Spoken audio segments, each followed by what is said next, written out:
په مینا کې جمر عقبه ورته وایي، نن سبا زمونږ پښتانه ورته غټ شیطان وایي.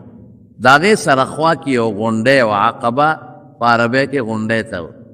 اوس هغه غونډۍ نشته، هغه حکومت واره کړې ده، میدان یې کولو کړی ده. د هغې غونډۍ شاته د مدینې منورې یو 6 کسانو رسول الله مبارک په دنمټه ونیول، وی یو سوال جواب د سره کوم، یو څو خبرې د سره کوم، خو د دې غونډۍ نه شاته. هغې وی ډېره ښه چې د غونډۍ نه شاته کړل، ولې چې د مکې خلک ونه ویني. که د مکې خلک خبر شو نو جنجال جوړېږي، سخت تېر ورځې وې. دا 11 هجري وه او د ذوالحجې میاشت وه. دا 11 د نبوت او د پیغمبر د کال او د ذوالحجې د حج میاشت وه چې د هغه غونډۍ نه یې شاته کړل. نو رسول الله مبارک دعوت وله ورکړه، وی د خدای رسول زما نوم محمد دی صلی الله علیه وسلم، د پلار نوم مې عبدالله دی. 10 کاله وشو چې ما له خدای پیغمبري را کړې ده او ما له د خدای فرشته راځي او د الله احکامات راته وایي او د الله کتاب قرآن شریف او دې خلکو ته ښیم. او زما صرف یوه خبره ما ته الله ویلې ادا ده چې یو خدای به منې او شریک به وله نه منه. د آخرت ورځ به منې او د آخرت د ورځې نه پس یو د خوشحالۍ ځای د جنت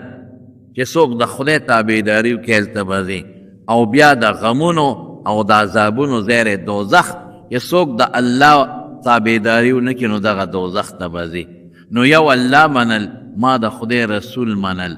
دغه د آخرت ورځ جنت او دوزخ منل. هغوی چې د حضور پاک خبرې واورېدې نو هغوی ذهن ته د پیغمبر علیه السلام پیغمبرۍ او د هغې تصدیق پرېوته. او ولې؟ ځکه مدینه شریفه کې یهودیان اوسېدل. هغې یهودیانو دا خبره خوره کړې وه چې د آخر زمانې پیغمبر به راځي، او داسې خبرې کوي، داسې به کوي، داسې به کوي، داسې به کوي، تر دې حده پورې چې د آخر زمانې د پیغمبر شکل او د هغه صفتونه هم هغې بیان کړي، خو هغې به د دې مدینې خلکو ته وی چې دا به په مونږ کې راځي، دا به یهودیانو کې راځي، دا به د یهودیانو څو غټ مولا وی. نو د مدینې د خلکو د یهودیانو نه د پیغمبر علیه السلام صفتونه اورېدلي وو. نو چې دلته د حضور پاک خبرې واورېدې او د پیغمبر علیه السلام صفتونه یې واورېدل، یو بل ته یې ویل لکه هغه یهودیان چې مونږ ته وایي چې د آخر زمانې پیغمبر به راځي، او خو دا معلومېږي هغه صفتونه خو په ده کې پراته دي. هغه چې هغوی کومې خبرې کوي خو ده مونږ ته بیان کړي. دغه شپږو د مدینې خلکو یو بل سره صله وکړه، وی داسې کار دی چې دا سړی رښتونی دی او واقعي الله یو دی. د اسمانونه خدای پیدا کړي دي، دا ځمکه او دا ټول کائنات الله پیدا کړي دي. مخلوق داسې نشي کولی، نو د خدای نه ما سوا مخلوق د الله سره ولې شریک کو؟ او دی د خدای پیغمبر دی، رښتونی دی، ښکلې خبرې کوي. هغه شپږ واړه خدای پاک مسلمانان کړل. نبی علیہ السلام ورته وفرمایل ګورې دلته غږ ونه کې، ځکه د مکې خلک زما سخت دشمنان دي، نو تاسو سره به جنجال جوړ کړي، بس دلته په خولې لاس کېدی او زه مدینې منورې ته او زما دا دعوت خلکو ته ورسوی، بس دا یو څو خبرې خلکو ته ورسوی چې الله یو د شریک نه لري. تاسو په کور کې بوتان نیکانو هم جوړ کړي، ورځوی ماتې کې روکې کې په خپل لاس بوت جوړ کې او هغې ته سجدې کوئ، هغه به تاسو له زوی درکوي او به تاسو له خیر درکوي. دا کوم ځای کېدی شي؟ هغې لاړل او بیا آینده کال ځان سره نور ملګري راولئ او دا د دې غونډۍ شاته دا پټ ځای دې کې به یو بل سره ملاقات کوو. 6 کسه خدای د مدینې مسلمانان کړل. چې هغې لاړل نو هغې هغه د رسول الله صلی الله علیه وسلم پیغام په مدینه منوره کې روان کړ. آینده کال یې ځان سره نور ملګري راوستل، ټول 12 کسان. دا 12م د پیغمبر علیه السلام د پیغمبرۍ کال او هغه د ذوالحجې د حج میاشت وه. نبی علیه السلام د هغه خپلې وعدې مطابق رالل، څه پکې زاړو څه نوې، مجموعه 12 کسانو نبی علیہ السلام هغې له د ایمان دعوت ورکړ، هغه هم خدای پاک مسلمانان کړل. حضور پاک هغې ته هم دا خبره وکړه، وی دلته درنه څوک خبر نشي، ځئ مدینې ته او خپل کلي کې دا پیغام زما وچلوئ او آینده کال ځان سره نور برګري هم د حج په بانه راولئ او د دې غونډۍ شاته به موږ تاسو سره ملاقات کوو. دوی لاړل په مدینه منوره کې د ایمان دعوت وچله. راتلونکي کال 15 کسان رالل، 3 سړي او 2 ښځې. او د هغې غونډۍ څوک 2 یادوي، د هغې غونډۍ شاته د حضور پاک مبارک سره هغوی بیعت وکړ، نبی علیہ السلام دعوت د ایمان ورکړ، هغه 15 خدای پاک ټول مسلمانان کړ، ډېر کسان. نبی علیہ السلام ورته وی ګورې یو خبره درته کوم. هغوی پیغمبر مبارک له دعوت ورکوي ته مدینې ته راځه. مدینې منورې فضا ډېره مزېداره. دلته په مکه کې خلک دشمنان دي او په مدینه کې به څوک دشمن ني، مونږ به دې مدد کوو. مرګرو ته هم دلته تکلیفونه دي، مدینې ته راځئ مرګري به دې په امن. رسول الله مبارک په تو فرمایل زما یو څو شرطونه، یو خو دغه دی چې د الله نه ما سوا بل خدای نشته، بل شریک به الله له به شریک نه لګوي. وی دا شرط منظور. دویم زه د خدای رسول او پیغمبر د الله احکامات به تاسو ته در رسوم او د الله کتاب قرآن چې راځي به در رسوم، ابه منئ، دا منظور. بل د آخرت ورځ به منئ، د حساب کتاب او جنت دوزخ به منئ، بلکل دا شرط منظور. بل شرط دا دی چې زناکارۍ به نه کوئ او غلا به نه کوئ. ګوره څومره ښکلې خبره ده. د خور لور حیا به نه هلې، د پردی لور او د پردی خور. پردی لور خور ته به داسې ګورئ لکه د خپل لور او د خپلې خور په نظر باندې. دا خو ډېره ښه خبره ده، دا شرط منظور. ویلونه به جمدی نه څڅوئ، دا خو ستاسو بچی دي، رزق به خدای ورکوي، پیغور که تاسو له څوک درکوي ولې به درکوي؟ دا خو د هر چا لور پیدا کېږي. وی دا شرط منظور. وی ښه ګورې یو خبره درته کوم،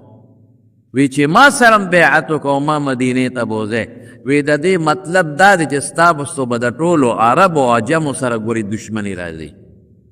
ځکه زما به عرب هم دشمنان کېږي او عجم هم دشمنان دي، زما ملګرتیا به کوئ. دا کار کولی شئ؟ هغې په سینه لاس کېښود او حضور پاک ته ډېر په مینه او په محبت او په بهادرۍ دا خبره وکړه، وی د الله رسوله زمونږ وجود، زمونږ بچي، زمونږ مال ټول تا نه قربا. دا فکر مه کوه، بلکل تاله به مونږ لاس درکړو، تا به وځو، هله به تا ته څوک ځان رانږدې کوي رارسي به چې زمونږ د سرونو نه ورتېر شي او زمونږ د بچو او زمونږ د ښځو د سرونو نه ورتېر شي چې ستا چا سره صلحی زمونږ به صلحی، چې ستا چا سره دشمني زمونږ به دشمني. حضرت عباس رضی الله عنه په دغه موقع باندې ولاړو. دغه وخت کې دی لا مسلمان شوی نو. بعضې وایي پټ مسلمان او ښکاره اعلان یې نو کړی، خو خیر ښکاره لا د ایمان اعلان یې نو کړی. خو د پیغمبر مبارک ترو نو هغه د مدینې خلکو ته وی د مدینې خلکو زما دارواره مه بوځئ. ګورئ دلته په مکه کې خو د بلا دشمنان دي او سخت د سر دشمنان دي، خو دلته قوم شته، مضبوط قوم یې دی، قبیله ده، تربوران یې دي، دلته څوک څه نشي وی، په قوم مضبوط دی. نو که تاسو مدینې ته بوته او دته چا ضرر ورسو بیا به سي، تاسو نه به تپوس کوم چې دا تاسو دا 2 کسان یا دا 15 تاسو نه به تپوس کوم. هغې ورته وی عباس ته دې خلاص، ته دې مونږ ته پرېږده بس، دته به څوک پوټي تکلیف نه رسوي، او که دته تکلیف ورسېد نو د ده د تکلیف نه پس داسې فرض کړه لکه زمونږ ټول چې مړه یو. حضور پاک له دعوت ورکړه، نبی علیہ السلام ورته زه به موقع ته ګورم او د موقع په مناسبت به درځم، او اوس تاسو سره زه یو څو مسلمانان ملګري کوم، دا ځان سره بوځئ، دی به خلکو ته دین او اسلام وښایي، او چې زما کم ملګري دلته تنګي او هجرت کوي مدینې ته به درلېږم، دا ویل ته حفاظت کوئ. وی ډېره ښه ده. پټ د غونډۍ شاته دا خبرې وشوې او دا خلک مدینې ته روان شو. چې مدینه منورې ته دوی روان شو حضور پاک ورسره مصعب ابن عمیر رضی الله عنه ملګری، عبدالله ابن ام مکتوم رضی الله عنه په دواړو سترګو نابینا صحابي خو خشته اواز یو د پیغمبر علیه السلام په مؤذنینو کې یو دیم بلال مؤذن او دیم مؤذن او بانګ به وي ښکلی اواز یو. نو دی یې ورسره ولېږه چې دی به خلکو ته قرآن اورئ او څه صحابه ورسره نور ملګري کړل او پیغمبر مبارک ورته ځای په خپله وښو. یو کس پکې و اسعد ابن زراره رضی الله عنه، وی داسې وکړئ چې په مدینه کې د دې اسعد ابن زراره کور به ستاسو مدرسه هلته راغونډېږئ، هلته میټینګونه کوئ، هلته خپل منځونه کوئ او چې دا ما در سره کم صحابه ولېږل نو دوی به هلته ډېری او خلکو ته به قرآن او دین ښایي.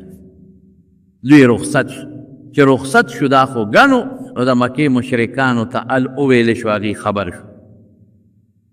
اوهو دا څه شو، دا خو شپږ اویا کسان د مدینې مسلمانان شو، څه پروس کال او څه بل کال نور مسلمانان شوي، دا څه مصیبت شو، دا خو بس مسلمانان مدینې ته ځي، د مدینې خلک به ملګري شي په موږ به حمله کوي. نو مشرکانو وی ابوجهل او د هغې ملګرو وی شابه د مدینې دا خلک راونیسئ، هله ورپسې خواره شئ چې تاسو خو موږ سره دشمني کوئ، چې د موږ دشمن بوځئ او امن ورکوئ او د هغه مدد کوئ، خو دا موږ سره دشمني ده. د خدای شانو ټول تی ووتل مدینې ته. یو کس و پکې سعد ابن عباده رضی الله عنه، دا د خزرج قبیلې سردار و، هغې پکې ونیو او مکې ته یې راوست. وی ښه تاسو په دې باندې راوړه ملګري شو او دې بوځی را د مدد به کوئ، موږ سره به دشمني کوئ. چا ورته ووایي چې ګورئ د مدینې خلکو سره چیر مه کوئ، که دا سعد ابن عباده مدینې والا تاسو ملک نو تاسو چې شام ته تجارت لدی لارم د مدینې په خوا کې ده نو ستاسو لار به بنده شي، دشمني به هم جوړه شي، نو غله به دوی له د شام نه راتله، نو بیا به څه خورئ؟ مکه کې خو فصل نه کیي. نو بیا سعد ابن عباده رضی الله عنه پرېښوده املر مدینې. حضور پاک صحابو ته وی چې کم خلک هجرت کوي مدینې ته نو ځئ، د دې ځای نه یو کسان دوه کسان چې کوم مسلمانانو هغوی به د شپې او د غرمې خلک وتي د غرمې هغوی به مدینې منورې ته تلل، یو دوه زنانه نارینه ماشومان لوی واړه روان شو لاړل مدینې ته. حبشې ته خو لږو خلکو هجرت کړی و.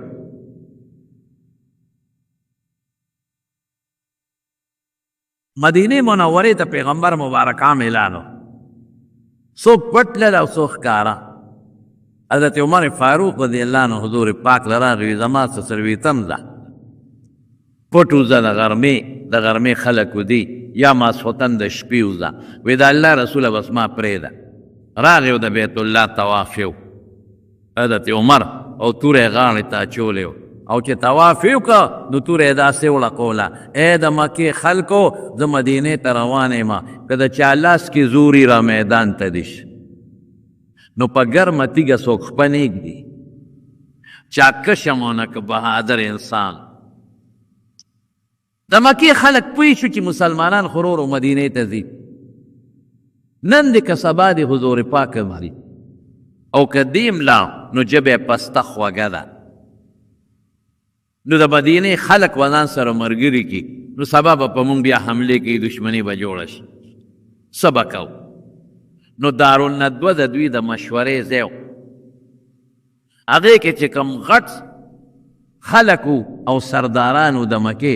ټول را جمع شو، میټینګ یې شروع چې د حضور پاک سره څو مسلمانان خو ټول ووتل،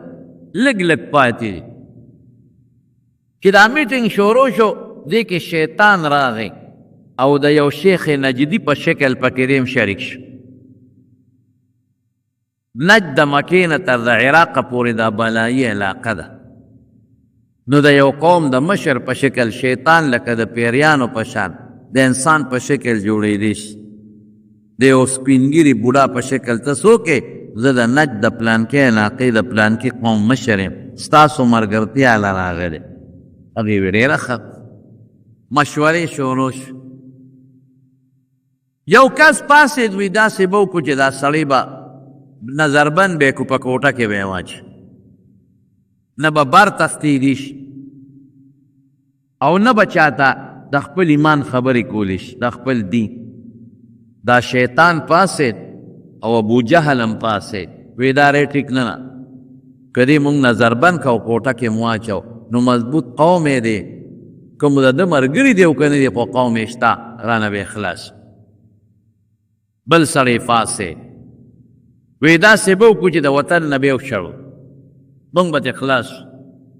ابو جهل وی دا ټیک نه ده دا دی، که دې اویستو همدغه مدینې ته ځي، ژبه یې خواږه پسته ده، نرمه د ځان سره به خلک ملګري کي او په مونږ به حملې کوي، مونږ سره به دشمنی کوي. ابو جهل پاسېد وی داسې به وکړو چې بس په لنډه د مړ به. دا شیطان پاسېد وی دا زبردست تجویز دی، دا ټیک ته وی مړی کې بس خلاص به شی دی. خو دا شیطان ورته وی د انسان شکل کې وی که تاسو دې به وجنې څوک، ځکه د ده خو مضبوط قوم دی، که چا مړ که نو قوم به یې د هغه نه بدللی. نو وی څه وکړو؟ وی زه راته چل ښې. وی داسې وکړې چې د شپې بېګاله شپه را دې به په کور کې په کټ کې ودي او د هر قوم نه مشران راغونډ شي،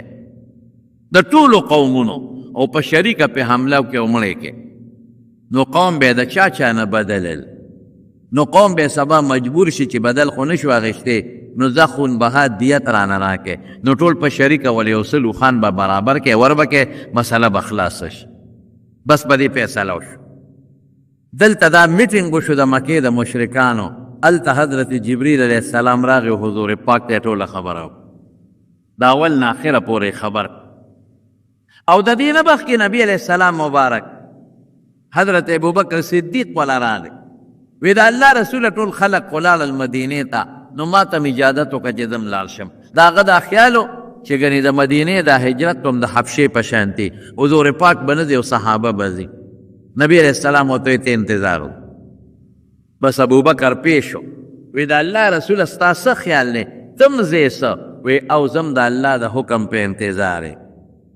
زه به ځم. وی ما به ځان سره بوځې؟ وی بلکل به تا بوځم. نو حضرت ابوبکر لاړ او 2 اوښانې واغېستې د هجرت د سفر دپاره، یو د ځان دپاره او یو د حضور پاک دپاره، او په هغې باندې به یې د کیکر دا پاڼې خوړی او ګیا چې ښه سربي شي، ځکه 400 کیلومیټره مزل دی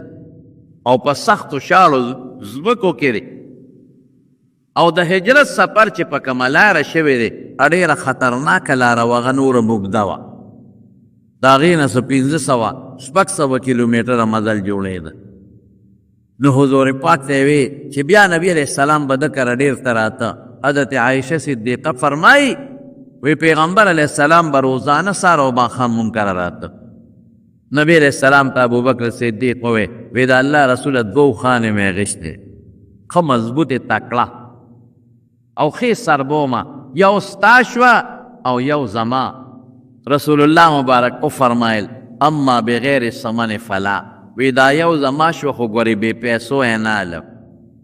چې څه پیسې تا ورکړي دي ابه در کوم. دا ولې حضور پاک په پیسې ورکړې دي اوښې، چې د هجرت ډېر قیمتي سفر دی او ډېر د ثواب سفر دی، نو چې زه دا په خپله سورلی وکړم چې ثواب پوره خدای پاک ماله راکړي. وی ډېره سره دا هغه اوښه وه قصوه چې رسول الله مبارک ټول عمر په دې سورلي کړی، او دا هغه اوښه وه چې کله به وحی نازله شوه نو بل څاروی به نه شو ټینګېدی، ابه کېناسته او دا قصوه به نه کېناستېدل. دا قیمتي اوښه وه، په لاره چې به تله د نورو څاروو نه به مخکې تله، چېرته وروستو نه راپاتې شوې. وی بس انتظار کوه چې دلته د مکې مشرکانو میټینګ وکړه. هلته جبریل علیه السلام لاړ حضور پاک ته اطلاع ورکړه، وی بېګاله به د مکې مشرکان راځي او ستا په کور به حمله کوي. وی څوکم؟ وی فکر مه کوه زه به راته چل ښې. د شپې ټول د مکې مشرکان د هر قوم کسان راغله، او د رسول الله مبارک د کور نه ګیر چاپېره تاو شي او ټولې لارې چې په کومه لاره سړي ځي یا په دیواله وړي ټولې لارې ونیول. جبریل علیه السلام راغی حضور پاک ته وی راپاسه او د ځان په دی حضرت علي سملاو. نبی علیه السلام مبارک سره د دغې پورې د خلکو امانتونه پراتو. ګوره کافران هم په اعتمادو نو امانتونه به حضور پاک سره کېښودل. په دغو څوک راتلی نه شو د مضبوط قوم خاوندو. نو علي صاحب ته ما سره د دې خلکو امانتونه دي دا تاله در کوم نو سار به د امانتونه خلکو ته واپس کړي او موږ پسې مدینې شریفې ته راځه خو چاته غږ مه کوه چې کم خوا لاړه. نو په خپل بستر حضرت علي رضی الله عنه سملاو. ګوره علي څونه بهادر انسان دی. دیو نه وي چې د خدای رسوله ته زما په خپل بستر سملی دا ستا بستر خو د وینو بستر دی دوی به راځي حمله به کوي نو په ما حمله ونه کړي نه. خدای پاک په هغه کې یو بهادري پیدا کړې. رسول الله مبارک سره ماشوم لوی شوی او بهادر انسان وی ډېره خر. حضور پاک را پاسې او چې څنګه را پاسېده او په لاره روه نو جبریل علیه السلام ورته وی شګې راواله او په دې لارې اونوله. دا شګې به خدای د دې مشرکانو کافرانو سترګو ته ورسوي. د هغې به سترګو کې شګې پرېوځي سترګې به مږي او ته نیغ ځه فکر مه کوه ته به ورته نه ښکاري. شګې راواغېښتې او هغې ونوستې شاهت الوجوه شاهت الوجوه دی ولوستل او شګې ونوستې. خدای پاک هغه شګې د مشرکانو کافرانو سترګو ته ورسول. هغې سترګې مږلې لکه شګې پرېوځي او سترګو نه یې اوښکې بهېدې او نبي علیه السلام مبارک فرمایي زه پکې نیغ رالم زیړو ونه لیدمه. الله پاک یې مدد و. لار د حضرت ابوبکر کور ته وی زه چې ځو ځان سره خپل خاص دوست او ملګری ابوبکر صدیق روان. بیبي اسما وی زما یو درستخان یو سامان راواغېشت هغه مې وله په یو ټوکړه کې وتړه د سفر چې په لاره به یې دا پکارېږي او زما یو کمربندو امې په مین وشلو نو په هغه نیمه مې وله هغه توشدان چې کومه کې توخه ولیکم رومال کې بوجګۍ کې امې وتړله او نیم مې وله پکې کېښود چې دا به ستاسو درستخاني په لاره یې ځان ته اچوئ خوراک پې کوئ. دوی روان شول. کم خوا لاړل؟ غار ثور ته. نیغ مدینې ته روان نه شو. که نیغ مدینې ته ځو خو د مکې دا مشرکان په لاره راځي او په لاره م رانیسي. نیغ لاړل غار ثور ته. ګوره خپل اسباب برونه استعمالوئ. الله به د حفاظت کوي و الله انسان له عقل ورکړی دی او دماغ یې ورکړي دي او سترګې او لاسونه یې ورکړي دي نو ته به د خپلو اسبابو نه کار اخلې باقي به د حفاظت الله کوي. لاړل غار ثور ته. غار ثور ډېر اوچت دی تقریبا د ځمکې نه د غار د سره پورې او کم 2 کیلومیټره مزل دی. او کم 2 کیلومیټره او سخت مزل. غار حرا د دې نه لر دی هغه کیلومیټر مزل دی لیکن غار حرا نیغ دی هغې کې پوړی دي خلکو جوړې کړی دي. سرکاري پوړی نشته او نه ده خښتو شته دا تیږې خلکو تراشلې دي او څه پوړی موړی جوړې کړي دي بعضې ځایونو کې. او غار ثور دا پروت غر دی یو ځای ته به ورسې بیا به راتاویږي. اوږد غر دی اوږد او کوزېدل هم پکې ګرانې ټولې شګې دي چې را کوزېږي د خویدو یری. د الله په مشوره دواړه لاړل غار ثور ته وختل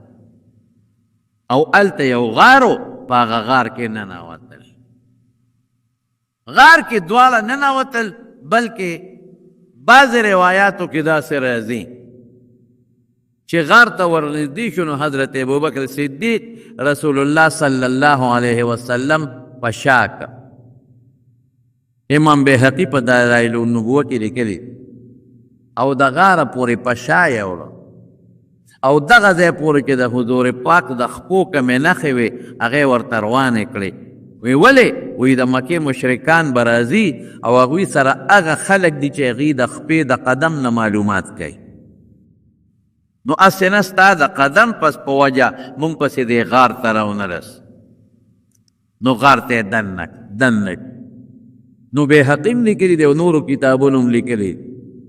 چې د غار په خوله کې خدای پاک یو اوله زرغونه کړه. وانزل جلودا لم تروها، قرآن شریف کې الله فرمایي خدای پاک خپل مدد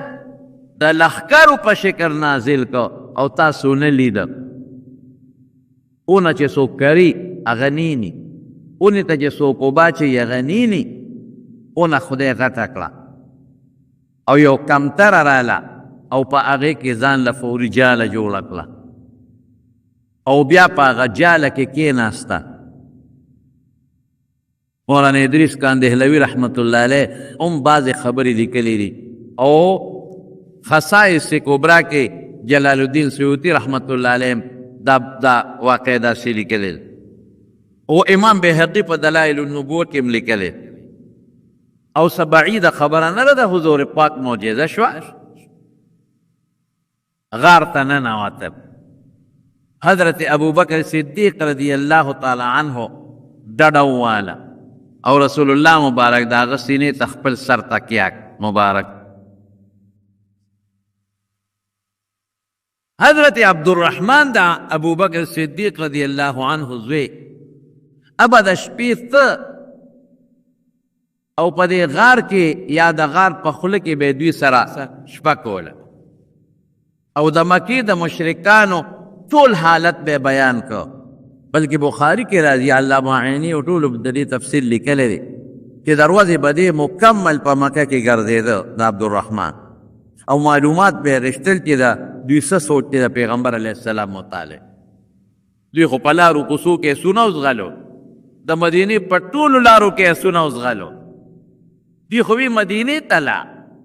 رسول الله مبارک دلته درې شپې پات تېرې کړې چې دوی به ما پسې په لارو کوڅو کې رازغلي نو راشه او درې شپې دلته تېرې کا بس د دوی به یقین راشي چې اوس خو به دې مدینې ته رسېدلي نو چې دوی غلي شي نو موږ به وځو. نو د ابوبکر صدیق رضی الله عنه زوی عبدالرحمن ابا مدینه کې ګرځېده او معلومات به یې غشتل. نو شپې له به ته حضور پاک او ابوبکر صدیق له او دروازې چې به یې څورېدلي ابه یې ورته بیان کړل او سار په تیاره کې به راووته. مکه کې به داسې وخت را رسېده چې تیاره به و چې څوک به پوه نه شي چې دی کم پاته دی.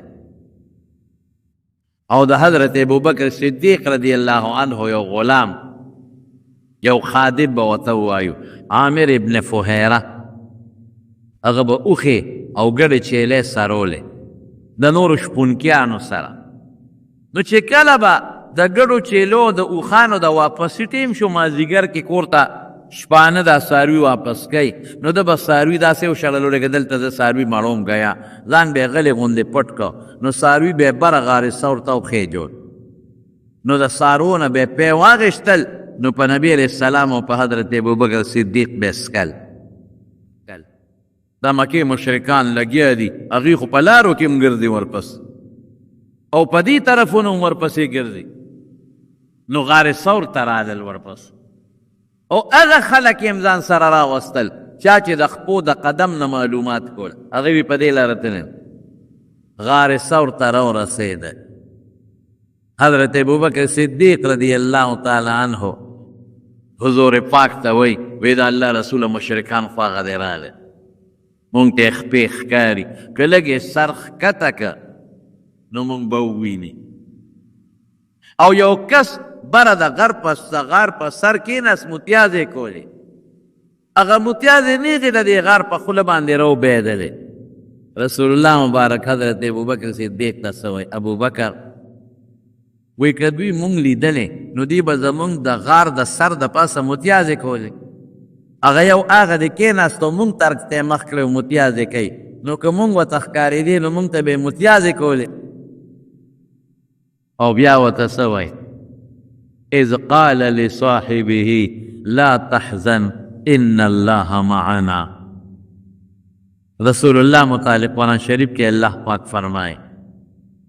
چې تاسو خو د خپل وطن نه وویسته الا تنصروه که تاسو د سره مدد ونه کې ای د مکې خلکو فقد نصره الله الله ورسره مدد وکړو اذ اخرجه الذین کفروا ثانی اثنین کافرانو وویسته دوه کسه یو حضور پاک یو بل ملګری اذ قال لصاحبه لا تحزن ان الله معنا نو خپل ملګري ته وایي چې لا تحزن پریشانه کېږه ما الله زمونږ مد سره دی نو چې الله مونږ سره دی نو غم د څه دی یا ابا بکر ما ظنک باثنین الله ثالثهما ابو بکر د هغې دوو کسو متعلق د څه خیال دی چې دریم ورسره الله دی عبدالرحمن بابا وایي که نه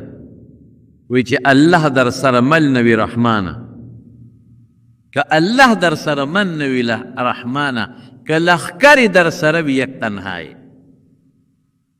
او چې الله دې مدد کوي قسم دې که څوک دې خپې ته مو ګوري دا الله مدد قیمتي شی دی دا الله نصرت دا قیمتي شی دی چې غواړئ رونو د خدای مدد غواړئ وی یا الله په هر موقع سره مدد و یا الله مدد د فرشتو په ذریعه هم کوي د انسان په ذریعه هم کوي د باد او د باران په ذریعه باندې هم کوي یو موقع باندې حضور پاک فرمایل وی چې څوک در سره جنګ وکړي او تا ورته خیرې وکړې نو تا خو خپل بدل واغېشته مه کوه خیرې چاته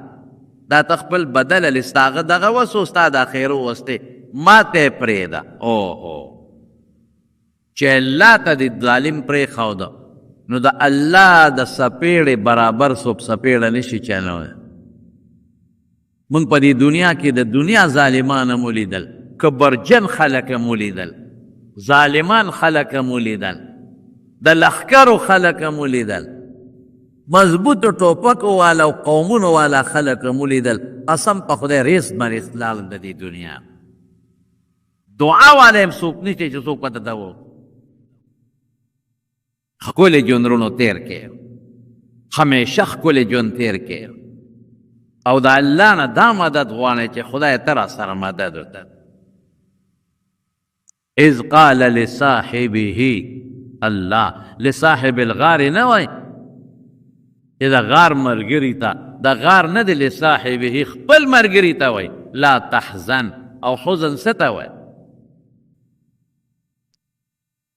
دا به نه وي چې حضرت ابوبکر یریدونکی نه حزن د بل د وجې نه چې چاته ټینشن ولګي هغې ته وه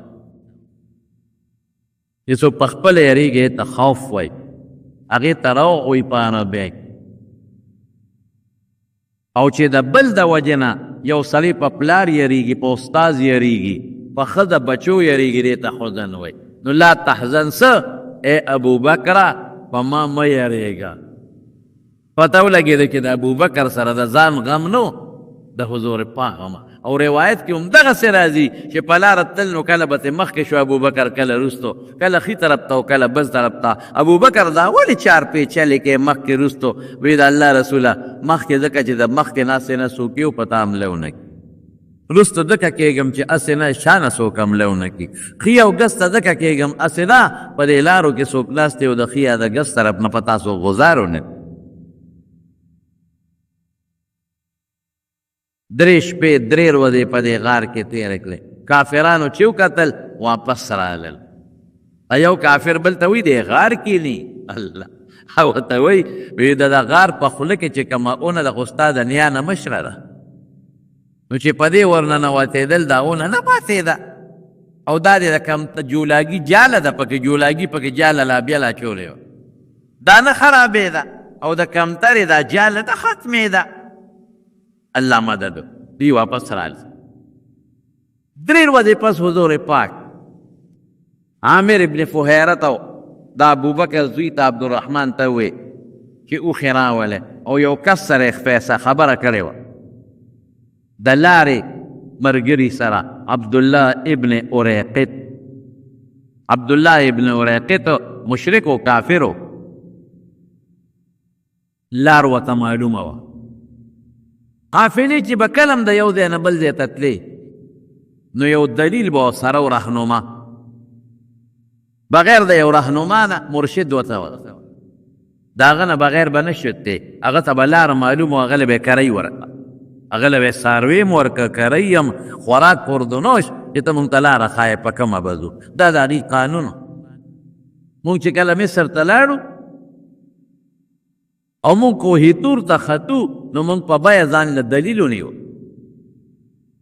بغیر د هغه نه خو لار چاته نه معلومه چې بره تور ته خیجې هغه ځای ته مونږ ته څه پته وه د غر کې خو بلا لارې هغه له باقاعده پیسې ورکړې سرکار راله ونیوه سرکار چې دی به تاسو رسئ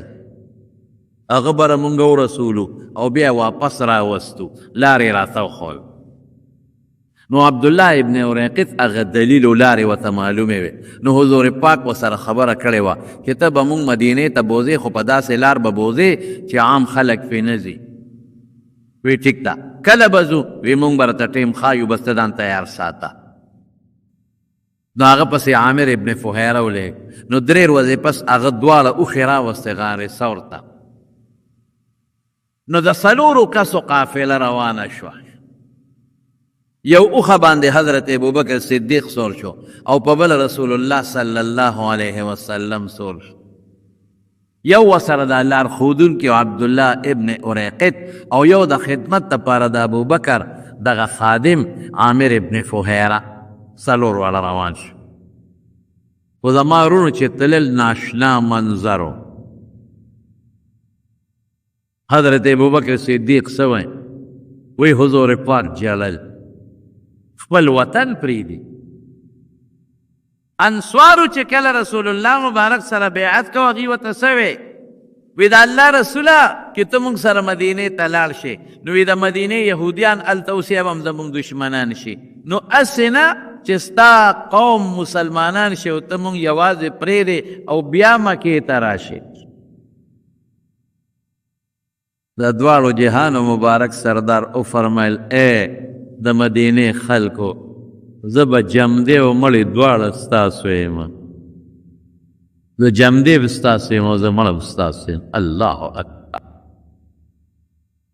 او په یو موقع فرمایلي مو چې مکه فتح شوه نو بیا د انصارو سره سودا وه چې حضور پاک پاتې نه شي رسول الله مبارک وفرمایل ای انصارو لو سلكت الناس واديا أو شعبا وسلكت الأنصار واديا أو شعبا لسلكت وادي الأنصار أو شعبها وی ای انصارو که څوک په یوه لاره ځي او تاسو په بله ځئ زه به نورو سره ځم تاسو سره به ځم زه مکه کې نه پاتې کېږي لولا الهجرة لكنت امرأ من الانصار که هجرت نه وی زه به تاسو کې پیدا نو چې ځي د مکې نه نو صاحب ابوبکر وی جدا منظر دی بار بار مکې ته ګوري حضور پاک او جاړي سترګې مبارکې د اوښکو نه ډکې دي د دې نه مخکې لاړ چې چا سره د بیت الله چابیانې وي عثمان هغه پسې کور ته د شپې ورغی عثمان یو خبره درته کوم مشرک و کافر ممکن ده چې د دا وطن پرېږدم او بار لاړ شم او بیا پته نه لګي چې د مکې ته به راشم او که نه یو داسې ټیم راله وګوره چې څوک پکې نه او بیت الله راته لږ کولاو کا چې ور دننه شم هېڅ پته نشته بیا به راشم که نه هغه لاړو چابیانې راویستې حضور پاک ته یې داسې مخامخ وښولې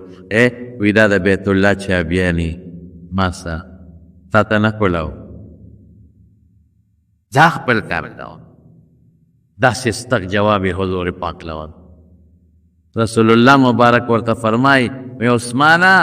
یو وخت به راشي اشاره به درته کوم دا چابي به راوړئ اشاره به راوشي ځه وی مکه کې د ځای نشته او ته غټې دعوې کې پړی هغه داغ هم پروت و چې بیت الله ته مو ور دننه نه شو او چې ځي نو بار بار ګوري مکې شریفې ته ما احبک الی من بلده ای مکې څه مې خوښی نو آها بیت الله دې پکې د پلار نیکه کورې دې پکې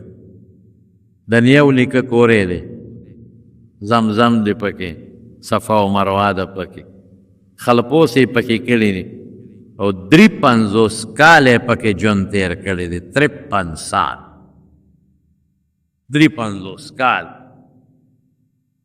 دې میاشت کې دا کومه میاشت روانه ده د سفر د دې میاشت په 26 تاریخ څوک 20 هم یادوي په 26 تاریخ رسول الله مبارک ته مکې مکرمې نه و دا میاشت دا اوس د سفر میاشت روانه ده تاسو خلک ورته د چورې میاشت وایه د دې میاشت په 26 نه مکې و ما احبك الی من بلده سمې خوښې ای مکې لولا ان قومك اخرجوني ما سکنت غیرك ستا قوم زه نه وې ایستې ما به ستا نه بار ژوند نه وې تېر کړی ستا قوم مې وباسي نو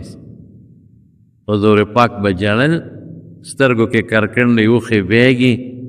او بار بار شاته ګوري جړل او بار بار شاته ګوري جړل او بار بار شاته ګوري مکې سمې خوښه مکې ستا قوم مې وباسي که نه ویستې ما به بار ستا نه ژوند نه وې تېر کړی څوک هم ابوبکر صدیق مې الله رسوله بس چې ستا الله ته منظور یې به کېږي جبریل راځي او دا آیت راوړي والذي فرض عليك القرآن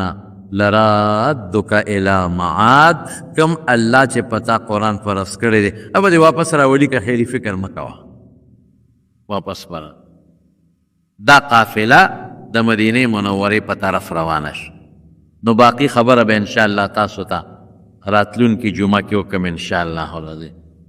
خو صرف دې کې څه بعضې حکمتونه دي اب هم راته راتلونکي جمعه کې ویم دا د دې سفر میاشتې په 26 تاریخ حضور پاک اوتې دی نو په دې مناسبت د هجرت د حضور پاک دا واقع تاسو ته ما شروع کړه او د دې چې کوم ضروري مقصدونه او حکمتونه دي صرف قصه درته نه کوم نو به راته آینده جمعه کې وکړم د رسول الله صلی الله علیه وسلم د مکې نه مدینې شریفې ته د هجرت خبره مې شروع کړې او یوه حصه تیره جمعه ما وکړه بیا مې دا درته ووایي چې 3 شپې رسول الله مبارک په غار ثور کې تیرې کړې نو بیا د غار ثور نه مدینې شریفې ته روان شو د 4 کسو قافله وه او 2 خانې وې یو حضور پاک و یو حضرت ابوبکر صدیق رضی الله عنه او یو ورسره د خدمت دپاره عامر ابن فهیره و یو ورته لار ښودونکي و چې لارې ورته ښوله عبدالله ابن اریقط دې کافرو مشرکو د قریشو خو لارې ورته معلومې با اعتماده و دا خلق به او با اعتماده بیا خو په چا اعتبار نه کو دا به قافلو سره تلل لارې ورته معلومې وي او قافلې به یې بوتلې نو رسول الله مبارک ورسره په اجرت خبره کړې وه نو د 4 کسو قافله دا په طرف د مدینې منورې روانه شو دا 2 تاریخو څوک وایي دا د دې سفر 13 تاریخو څوک یو کم 13 یادوي او عام علما وایي چې نه د ربیع الاول لومبې تاریخو روان شو د مکې نه او ما درته تېره جمعه ویلي و چې ډېر په دردبندۍ حضور پاک د مکې نه لاړ او چې کله ته نو سترګو مبارکونه اوښکې به یې دی جړلې او مکې ته بار بار ګوري ما حبک الی ما ته څه خوښی ډېره زیاته مینه مې ده درکړه لولا ان قومک اخرجوني ما سکنت غیرک که زه ستا قوم نه وې ویستلي مجبور یې کړم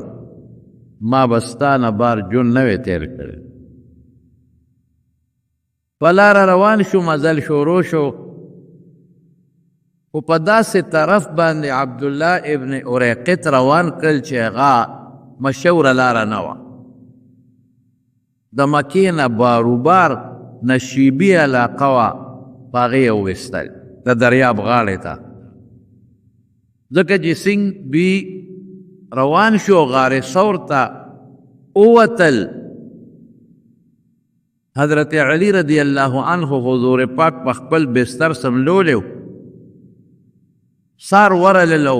په کور ورننوتل، حمله وکړه چې ویې کړه حضور پاک نو په بستر د حضور پاک باندې حضرت علی ملاس. وی څه شو نبی علیه السلام؟ وی ما ته پته نشته، د شپې وتې دی، نه یم خبر په کومه ووت، نه یم خبر بس ووت. دی بوته بیت الله شریف حرم ته بوته، نظربند یې که، خو بیا پرېښود. بیا ابو جهل ورغی حضرت ابوبکر صدیق رضی الله عنه کره چې دلته به راغلي. وی پلار دې څه شو؟ وی زه نه یم خبر. بی بی اسما وی دا لږ عمر یې کم دی. وی ابو جهل ظالم ماله داسې سپېړه راکړه، داسې سپېړه، حالانکه جینکو له وړو له څو ګزارونه نه ورکوي. داسې سپېړه یې راکړه چې زما غوږ وشلېده او دا غوږ نه مې والی لاندې پرېوت. څه شو؟ وی ما ته پته نشته، نه یم خبر. فوراً هغې میټینګ راغو، هنګامي میټینګ. ابو جهل چې دا دې سړی خو رانه ووته، بیګا د شپې په کومه ووته او کوم خواله، خو پته ده چې مدینې ته تللی، ځکه ملګري مدینې ته لېږلي دي. ده سره به څه کوو؟ بس انعام یې ویسته، وی که چا حضور پاک جمدې راوست او یا د هغه سر مونږ له راوړو نو د سلو اوښانو انعام به ورکوو. سلو اوښان ډېر شی و. دقه رنګې که چا ابوبکر جمدې راوسته او یا سر مونږ له راوړو د سلو اوښانو انعام به ورکوو. په دواړو کې د 200 اوښانو انعام وویسته. اوس هم بعضې خلک انعام وباسي چې که دا زمونږ مخرور دی او که دا مونږ له چا ونیوه نو دونه انعام به ورکوو. د دواړو په سرونو کې د 100 اوښانو انعام. نو خلک ورپسې شو. د مدینې په لارو خلکو آسونه او اوښان اوزغلول، ځکه 100 اوښان داسې وی لکه دې زمانه کې 100 موټرې چې وي. اوښ ډېر قیمتي شی دی، ډېر قیمتي. منډې اوزغل خو حضور پاک خو غار ثور کې 3 شپې تېرې کړې. یې منډې ووالې، 3 ورځې پس دوی قلار شو چې زه به زمونږ د ګوتو نه وتېرې. نو رسول الله مبارک راووت د مکې نه په داسې لار چې ښکته لاره وه، چاته پته نه وه، په پټه غوندې لار روان شو. حضرت ابوبکر صدیق رضی الله عنه فرمایي شاته به مې کتل چې خدایه څوک راپسې رانشي. اگر چې دې وخت کې مونږ لږ بېتابې شو، چې 3 ورځې کې د دوی به دا خیالي چې اوس به د مدینې خوا ته نږدې شوي، خو بیا هم پته نه لګي، څوک هم ونه ویني، څوک راپسې رانشي، کله شاته کله مخکې. او د ابوبکر صدیق د رسول الله مبارک همزولی خو لږ د یو کوټې په شکل مشر ښکارېده، شکل مشر. نو دی به په اوښه شاته او نبی علیہ السلام به مخکې کېناو او په هغه بله اوښه نور دواړه ملګري. نو چې چا به نه پېژندل ابوبکر، خو سفر یې د تجارت کړی وي، پېژندلی کېده. نو چا به وله مخې ابوبکر دا څوک دی چې دا مخکې د نه ناست دی؟ خلکو به وی چې دا کشر دی، څوک دی؟ وی هذا رجل یهدیني السبیل، دا سړی ما ته لاره ښایي. نو خلکو به وی چې ګنې د دې سفر لاره ورته ښایي او د پیغمبر مبارک مقصد دا و چې ما ته د جنت لاره ښایي. وی په دغه ورځ هم سفر وکړ، ټوله ورځ، سبا په دغه شپه هم ورپسې سفر وکړ، سبا هم سفر وکړ، یو شان روانو. نو چې سبا له داسې 11-12 بجې ټیم شو، هغه زمانه کې ګړی نه وي خو اندازه داسې وه. نو حضرت ابوبکر صدیق رضی الله عنه وی زم ستړی وم حضور پاکم، ځکه 1 شواروز تقریبا مزل شو. یو تیږه مې صحیح کړه غټ کاڼ یو لوی او د هغې لږ سورې نو یې هغې له ورلمه یو شپونکي هم دې سوري له را روان و ګډې چیلی ورسره وې هغې را شړلې خو خیر زه ترې مخکې شوم نو هغه د کاڼې سوري له موږ ځان ور ورسو اوښان یې ودرو سملولې او ما یو څادر و د کاڼې په سوري باندې مې خور شګو د پاس رسول الله صلی الله علیه وسلم ته مې عرض وکړو چې د الله رسوله په دې سوري باندې دلته سمله نبی علیہ السلام سم وده شو او زه ګیر چاپېره ګرځېدم څوکۍ مې کوله خدای مه که څوک رانشي ما خوب ونه که خو حضور پاک مې وده که وی دغه چیلو والا ته مې وی چې لکه هل فی غنمک من لبن د ګډو چیلو کې د پیش شته وی هغې وی چې او وی وایي چې څوک یې وی د پلانکي مرایې یم اما وپېژن ما ویل یو ګډه چیلی را لوله شه وی ښه وی ما سره یو کاسه وه د لرګي سامان کې مې ځان سره وړې وه امې وله ورکړه او هغه شپونکي ته مې وویل چې لاس وڅنډه د خاورو شګو نه هغه لاس وڅنډه مې د چیلی دا غولانځه مو وڅنډه هغه یې وڅنډله او پی راته کاسه ډکه کړه پی هم ګرم و موسم هم ګرم دی نو ما پکې اوبه واچو چې لسي ته یې جوړه کړم او لږ یخ شي رسول الله صلی الله علیه وسلم راویښ شو نو راوړېدلې اوس ناسه ما پې هغه پی وڅښل زړه مې خوشحاله شو وی ما ته وی ابوبکر د تلو ټیم نه دی برابر مې د الله رسوله برابر بیا په اوښانو سواره شو روان شو سراقه ابن مالک مدلجي دا د مکې په غټو مضبوطو خلکو کې و مونږ چې ورته غټ بدماش وایو هغه وی ناستو ملګرو کې وی دې کې یو سړی راغی وی ما ته وی چې لکه په پلانکې لار باندې مې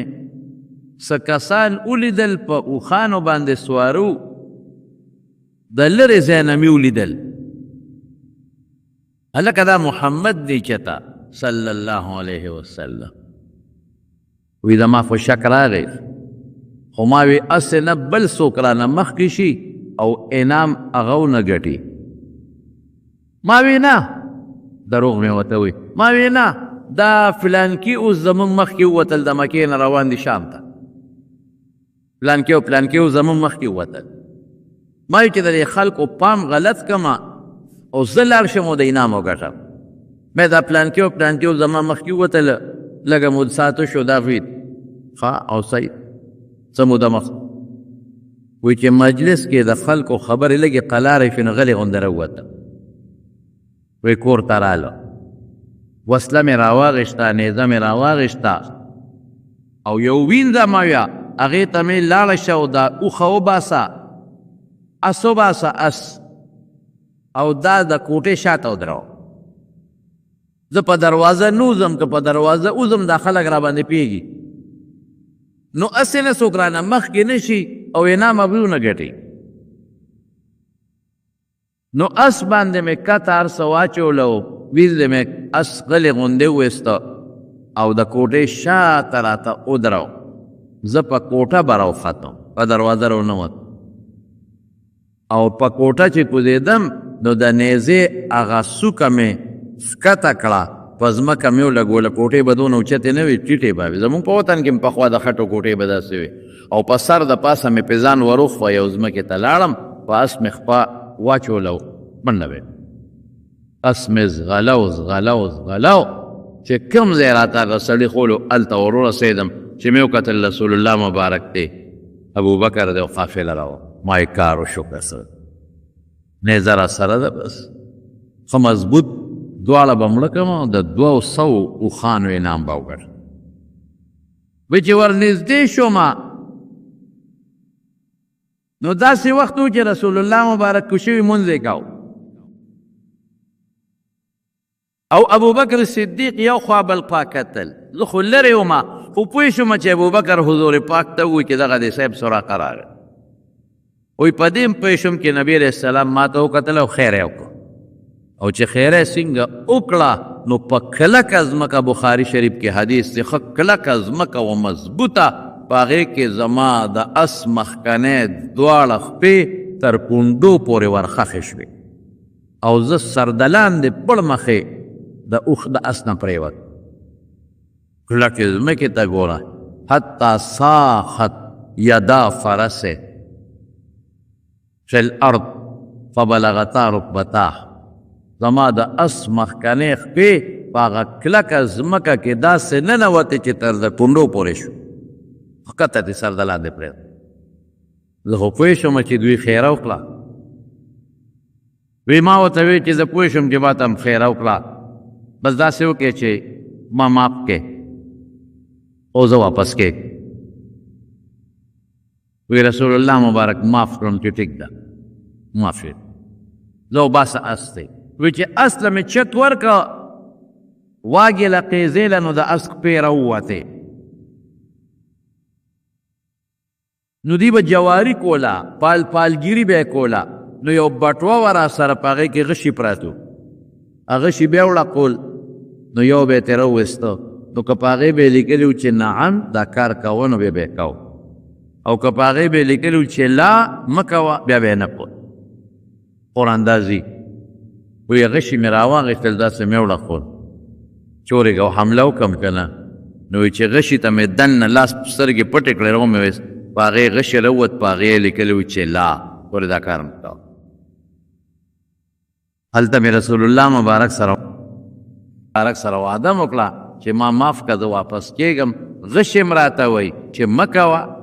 خو ما وی راشه سل اوښان ډېر شی دی سل په یو کې او سل په بل کې وی بیا مې په اس باندې خپه واړوله او بیا مې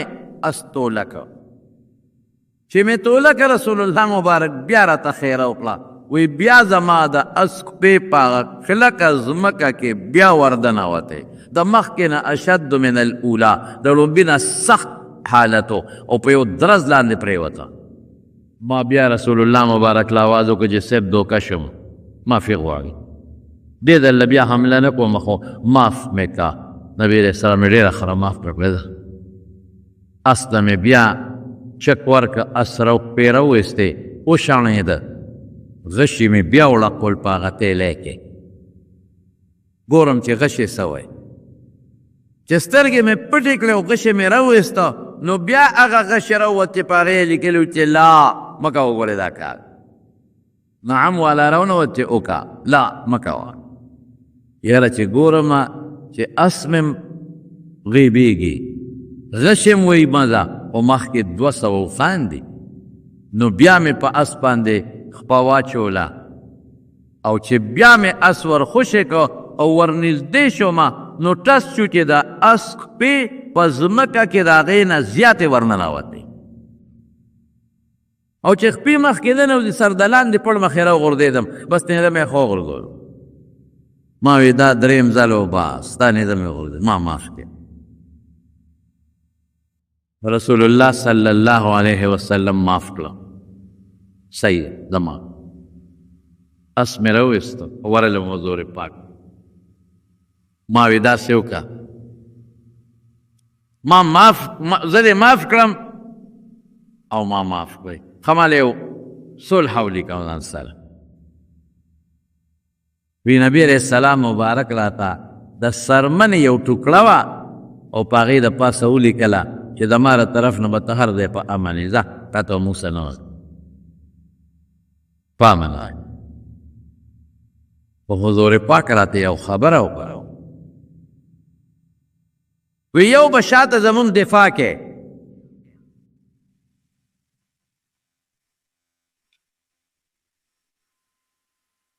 ما چې ښه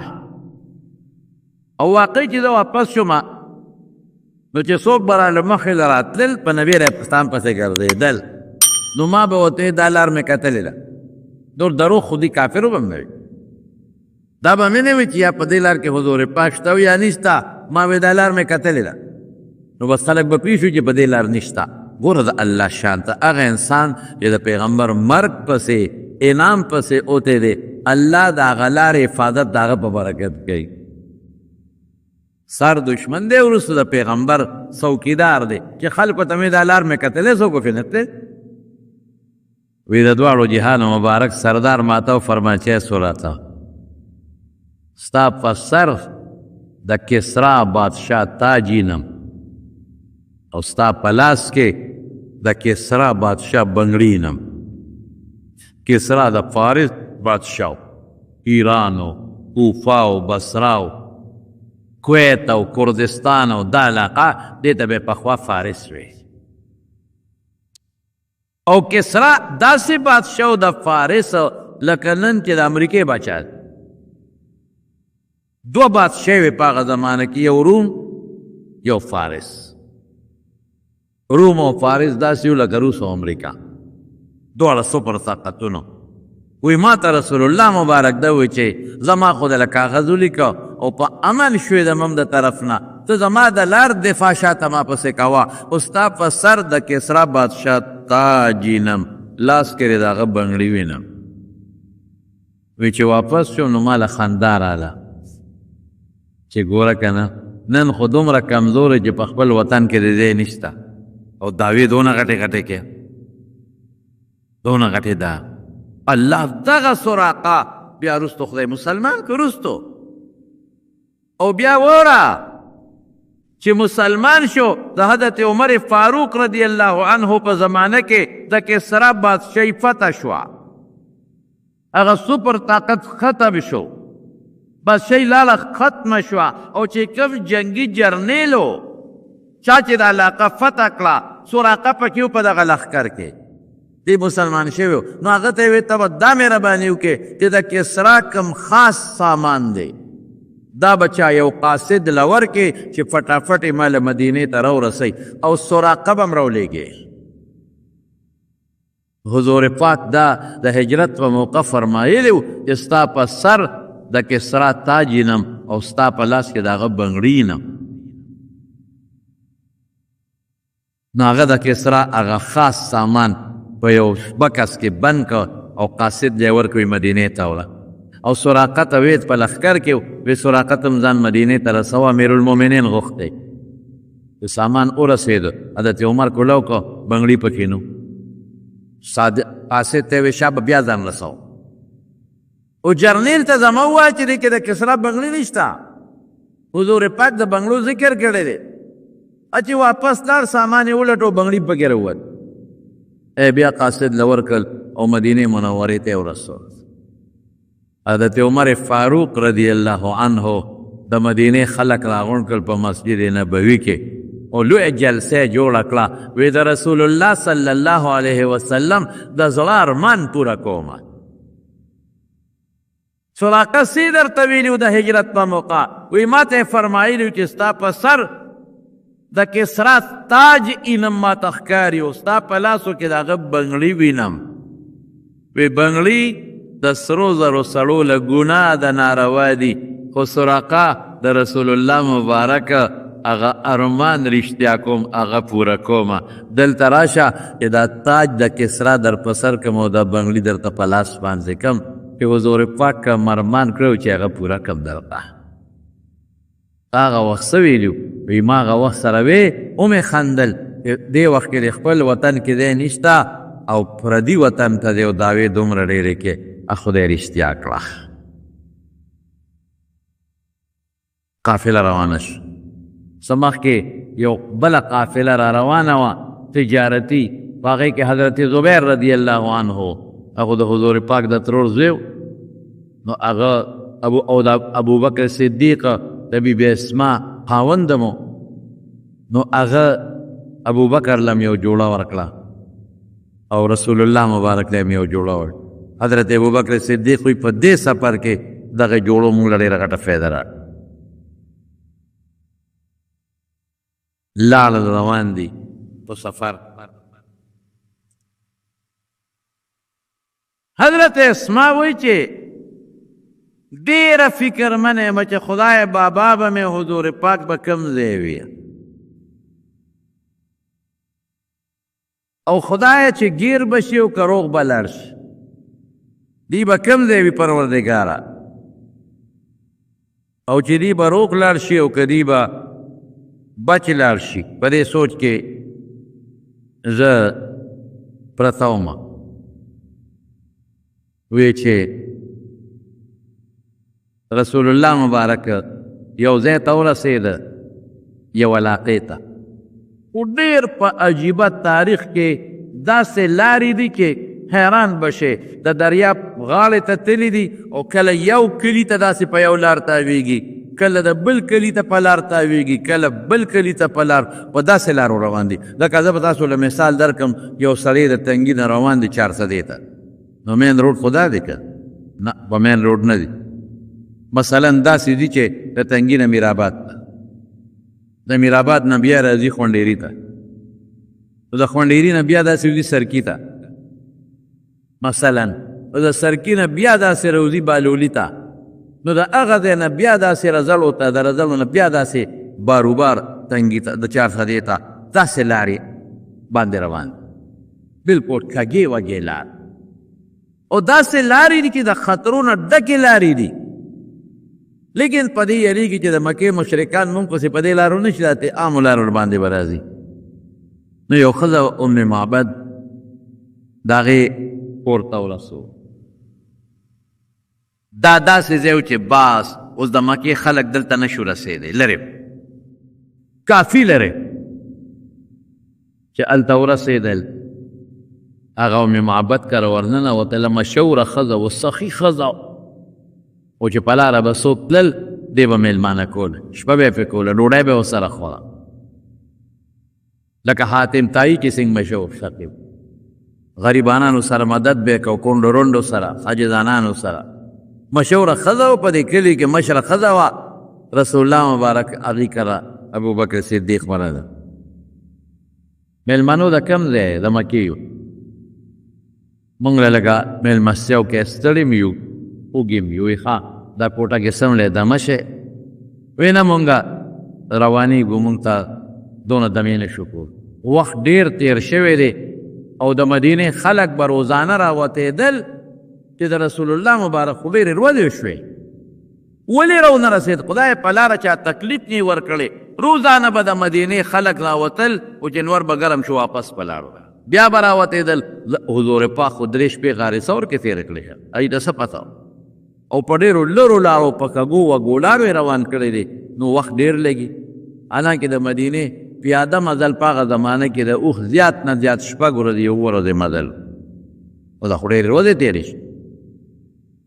نو ایسارېدې نه شو ناقه دې ته وایي چې مونږ له څه میلمستیا راکړه ښځې ورته وی لږ دمه شی خاوند مې رمه بار بوتلې ده د ګړو چیلو اوس به لږ ساعت پس راشي یو ښه مزېدار ګډوړکۍ به درته حلال کړم یا به ځې رسول الله مبارک ورته وفرمایل نه مونږ له څاروي مال حلوه زمونږ تلوار ده که پور کې درکه رسي وی ما کره ایسم فلحال نشته وی که پی وي خیر دی مونږ له پی راته وی پی نشته لږ صبر وکړې پیسه کړ پی به مو څکې غوښه به مو خورې او دمم شې حضور پاک ورته وفرمایل وی نه زما تلواره ده نو اوس خو دې وخت کې څه نشته نو یو ګډه ولاړه و یا چیلی د کور په یو ګوټ نبی علیه السلام ورته وفرمایل وي دا چیلی رالوله شکر او ام معبد ورته وي دا خو ناجوړه ده اوچه کلسه ده او تپ همده وګورئ دا لالول هم نه ده چې دې درته لاله بیماره ده او که دا جوړه وه نو دا به رمې سره سره لتلې وه او تاسو ورته وګورئ شخول نه وایي ناجوړه ده او ټپه ټیپه ده او اوچه ده اوچه کې پیدا کم ځای نه رسول الله مبارک ورته وفرمایل وي که ته اجازت کې موږ به ځان لوله شو هغه دې به پورې وخندل چې دا جوړ ناجانه دي نه پوهېږي دې کې پی کم دي اوس یې تیه اوچ کلس دي اوچه ده لنګه چیلی کې پی وي د زمانو اوچه ده او ناجوړ هم ده وایي ته اجازت وکړه وایي ښه اجازت دې دوله شو د هغې په کور کې یو غټ لوښی وغیره واغېسته او حضور پاک په خپله چیلی ته کېناست او چې خپل لاس مبارک د چیلې په تو باندې ووهل نو د چیلې غولانځه د پیو ډکه شوه او خپې یې ارتې کړې ښه مزېداره او جوړه شوه شخوند یې شروع کړ کم څاروي چې ناجوړه شخوند نه وي شخوند یې شروع کړ ښځه ګوري حیرانه ده چې خدای هغې خو شخوند شروع کړه جوړه شوه او دغه چیلې خو لګیا د غولانځ هم د پیو ډکه شوه او رسول الله مبارک لګیا دی هغه جام هغه لوښی ته ښه مضبوط ډک کړه په خپله یې مسکل ښه ده بسه بسه و ابوبکر صدیق رضی الله عنه یې مسکل چې کوم دو ورسره ملګري په هغې هم اسکل ښځې ته یې مې محبت کا اسکا او کور کې یې ورته پی پرېښوده او ترې روان خاوند یې مازدیګر ماښام څاروي د سرن نه راوستل ښځې ورته ویې سړیه راشه ناشنا قصه وګوره وی چیلی ته دې ګوره وی دا څه کوم دی وه وی دا زمونږ چیلی ده که نه وی خو ناجوړه وه ټیک شوې ده وی غولانځ ته یې ګوره غولانځ یې بیا د پیو ډکه وه ټیکم شوه سربب شوه غولانځ هم د پیو ډکه شوه امینه وی دا څنګه وی دغسې یو هلک را روانه وه دلته راغی وی د هغې هلک صفت په راته ونه وی چې څنګه وی داسې نمونه و دا ملګري و اوهو ښځې دا دی ولې پرېښوده دا خو د مکې د قریشو هغه ځوان دی چې خدای پیغمبري ورکړې دا خو پیغمبر دی ولې دې یې نه ایسارو وی ما خو ورته ډېر وی خو هغه نه ایسارې بیا څه موده پس دا خاوند دی ابو معبد او دا ښځه ام معبد مدینې منورې ته لاړل او د حضور پاک په خوله مبارکې کلمې شهادت نصیب شو او الله دواړه مسلمانان کړل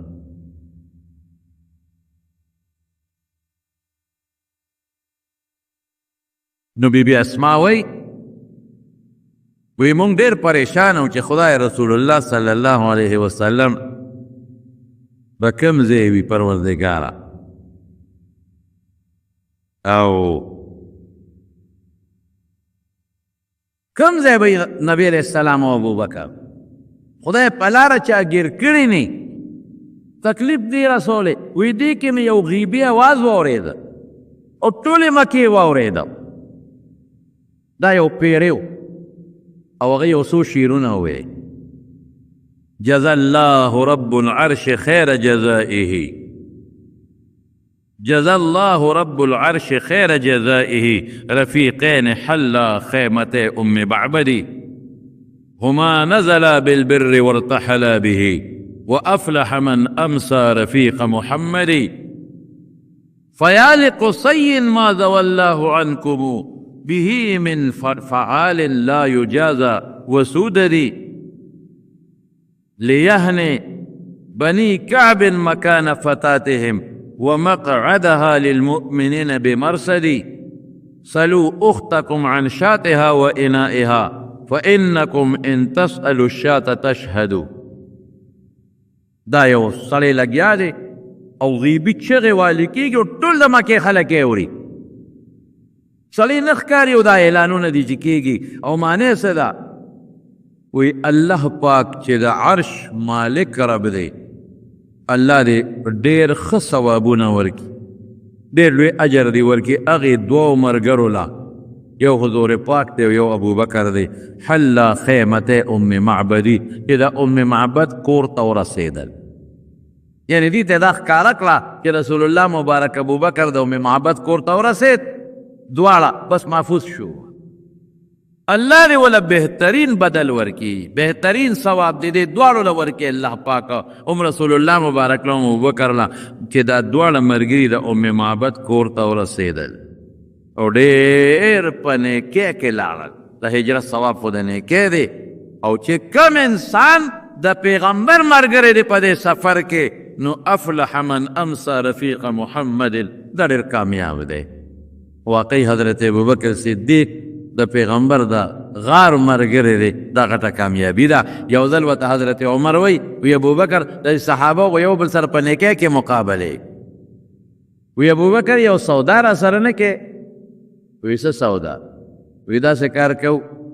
چې زما د ژوند څومره ثوابونه دي نیکې دي تا ته پته ده ما څونه جهادونه کړل ما څومره کافر وجلي دي ما د خدای په لار کې هجرت کړی دی ما سختۍ تېرې کړي ما دا ټول دله درکوم غون والا خو تا سره یوه نیکي دا به راکې وی عمره دا ټول راکې او په یوه نیکې وی او وایه څه نیکي غواړئ وی تا چې د رسول الله مبارک سره د هجرت کم سفر کړی دقه راکې غار ثور کې د کومې 3 شپې تېرې کړي دي دقه راکه زما ټول والا عمره دا سودا قبلې کېږي دا خو د خدای یو احسان و چې په ما شوی او واقعي د دواړو جهانو مبارک سردار فرمایي وی په ما د چا بدل نشته ما سره چې چا ښېګړې کړي دي ما د هغه د احسان بدل په دنیا کې ورخلاص کړی او دې وایي څوک ما سره چا ښېګړه کړي نو نشته په ما کړي دي ډېرو خو ما بدل خلاصې کړي دي و یو کس پاتې دی چې د هغه د ښېګړې بدل ونه دی خلاص کړی هغه څوک دی هغه ابوبکر صدیق دی د هغه احسان زما په دې سټ پروت دی د هغه د ښېګړې بدل به د قیامت پر ورځ هغه له رب العالمین ورکوي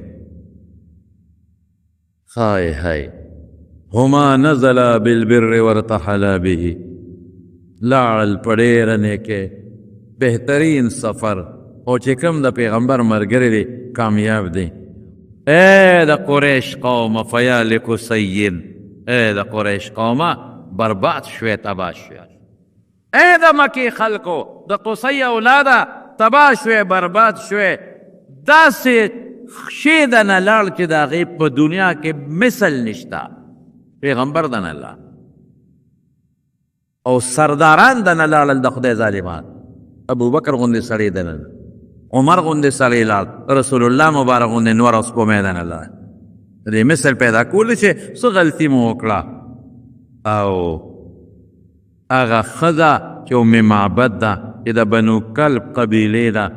چې پیغمبر مبارک له ټکانه ورکړه او د پیغمبر حفاظت یې وکړه او پی وسکل هغې جینۍ ته دې مبارکبادي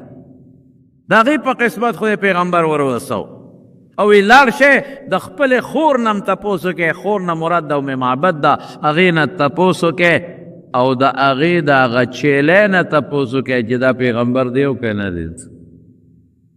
دا چیلۍ نه تپوس وکړئ او د هغې لوښې نه تپوس وکړئ چې کوم لوښې کې پیوله اوچې چیلۍ ورکړل ایمان هم وینو که یقین هم وینو لاړ شي هغه چیلۍ نه تپوس وکړئ دا چیلۍ به هم ګوی ورکړي چې دا کم برکتي لاس زما په غلال ولګېدل دا د آخرې زمانې د پیغمبر لاس دی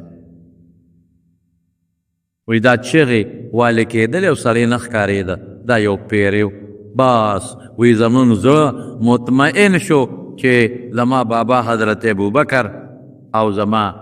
محبوب پیغمبر محمد مصطفی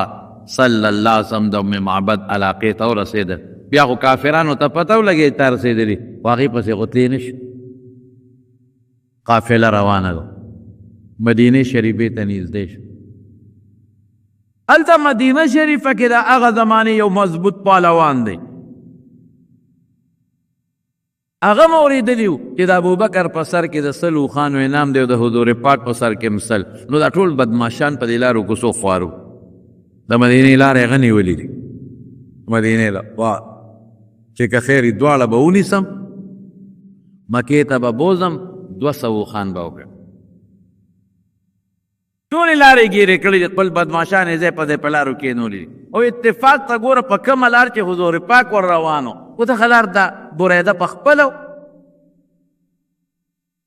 ورسره لښکر دی نیزه ده تورې دي ابوبکر صدیق دی په تجارتي سفر کې لیدي هغه پېژنده رسول الله مبارک نه پېژني چې ابوبکر ولیده ویل الله رسوله بریده دی نوم خو یې مشهور وکړ داسې بدماشان خو پېژندلی کی بریده دی وی کم دی وی هغه الله اکبر په خدای کې د حضور پاک نه بهادر انسان بل نو صحابه وی ما رأینا اشجع منه موږ د حضور پاک نه بهادر انسان بل نه دی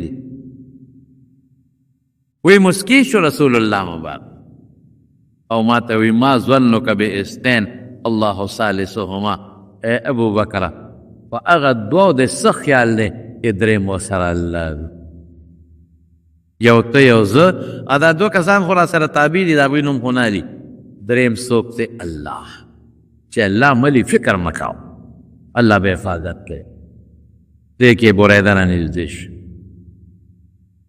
چې رانږدې شو د دې بدماش دا قانون دی چې دی به دې روب به در باندې چې نو که په لومبې روب کې یوړې که نه نو خبره د خلاصه او چې دی بدماش په لومبې روب کې یو نړې اسم نشي کولی خو سر د هغه هم دی او ستا هم دی که سا د هغه هم ده او ستا هم ده که څه دي پکې ژوند ستا هم د هغه په لاس کې د هغه هم د خدای په لاس کې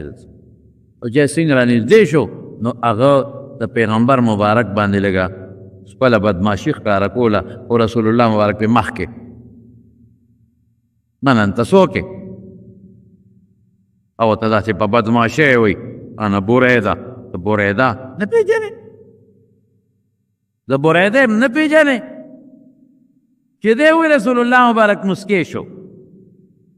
او ابوبکر صدیق دی مخ مبارک راواړو او د هغه د نوم نه نیکفالي واغېسته ابوبکر برد الله عدونا زمونږ دشمن خدای سوړ که ښه بریده عربی کې برد یخنۍ ته د هغه نوم کې د یخوالي معنا وه دشمن خدای یخ کړ نیکفالي واغېسته بیا ورته وی د کم قوم سره تعلق لري وی بنو سهم ابوبکر ته مخ واړو قدر الله لنا سهم خیر سهم حصې ته وی مونږ له ښیسه راکړه خدای پاک بیا ورته وی قوم دې کم دی لویه قبیله وی بنو اسلم قبیله مې ده ابوبکر وصلنا بسلامت اسلم د سلامتیا نه دی او سلامتیا راورسي یعنی اپې رو بچی او حضور پاک مسکی مسکی دی او د هغه د دې الفاظو نه نیکفالي نیسي او زه حیران یم چې خدای پاکه زه په یاره کې یم په ځان نه په رسول الله مبارک نیکفالۍ نیسي وی دې کې بریده ورته وي ته څوک رسول الله مبارک ورته فرمایي انا عبدالله ورسوله زه د خدای بنده او د خدای رسول پیغمبر مبارک ډېر عاجزي کول لومبې به یې دا وي عبدالله د خدای بنده کبر پکې نه لویي پکې نه وه زه د خدای بنده او د خدای رسول یم چې دی څنګه اوې نو بریده نیزه راواغېسته او د ځمکې له یو ټس ورکړه او نیغ رسول الله مبارک ته ودرېده او وی ان وجهک لیس بوجه کذاب ستا مخ د دروغجن سړي مخ نه دی ته رښتونی سړی معلومیږي زه خو راوتېمه چې تا به ونیسم ستا ملګري به ونیسم او مکې ته به بوځم او 200 غوښان به وګټم او ته دروغجن نه ته رښتونی دین دې څه دی حضور پاک ورته وي اسلام دې کې به څنګه داخلیږو وی دا کلمه به ووایې بریده کلمه شهادت وی اشهد ان لا اله الا الله واشهد ان محمدا عبده ورسوله الله سره د ټول لښکر مسلمان بعضې کسان صرف او صرف د پیغمبر مبارک د مخ په کتو مسلمانان شوي دي او پکې ده بریده وی ماله خدای پاک صرف د رسول الله مبارک د مخ په کتو ایمان را نصیب کړی ما چې مخ ته وکتل پوه شومه چې دا دروغجن مخ نه دا رښتونی مخ نه پته لري وابيض يستسقى الغمام بوجهه سمال اليتامى عصمة للارامل چې باران یو ځل په مکه کې نو تحتو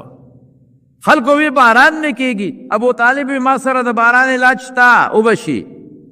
رسول الله مبارک معصوم دی راکوټې دی او دی بیت الله ته راوستو او ابو طالب یا الله زما د دې ورواره یو مقام شته خدای زما د دې ورواره د مخ ډېر ښکلی دی ما په دې ورواره کې نښې لیدلې دي الله زما د دې ورواره د دې سپین مخ په برکت باران وکړه لا پیغمبر مبارک د هغه ځای نه نو دی خوا شوي چې خدای پاک باران وکړو ناوې وبیدلي وابیضو یا وابیضه امدح ابیضا د دې سپین مخ صفت کومه د پیغمبر د مبارک خشته مخ یستسقى الغمام بوجهه چې په دې مبارک مخ خلک د وریځ د باران غواړي سمال الیتامى عصمة للارامل او د یتیمانانو د کونډو رنډو مددگار دی بریده مسلمان شو او لخکر مسلمان اوس بریده رسول الله مبارک ته څه وایي وی د الله رسول د مدینې خلق قبایلي خلق دی د قبایلو لکه پخوا زمونږ په دې قبایلو کې به هر یو ملک و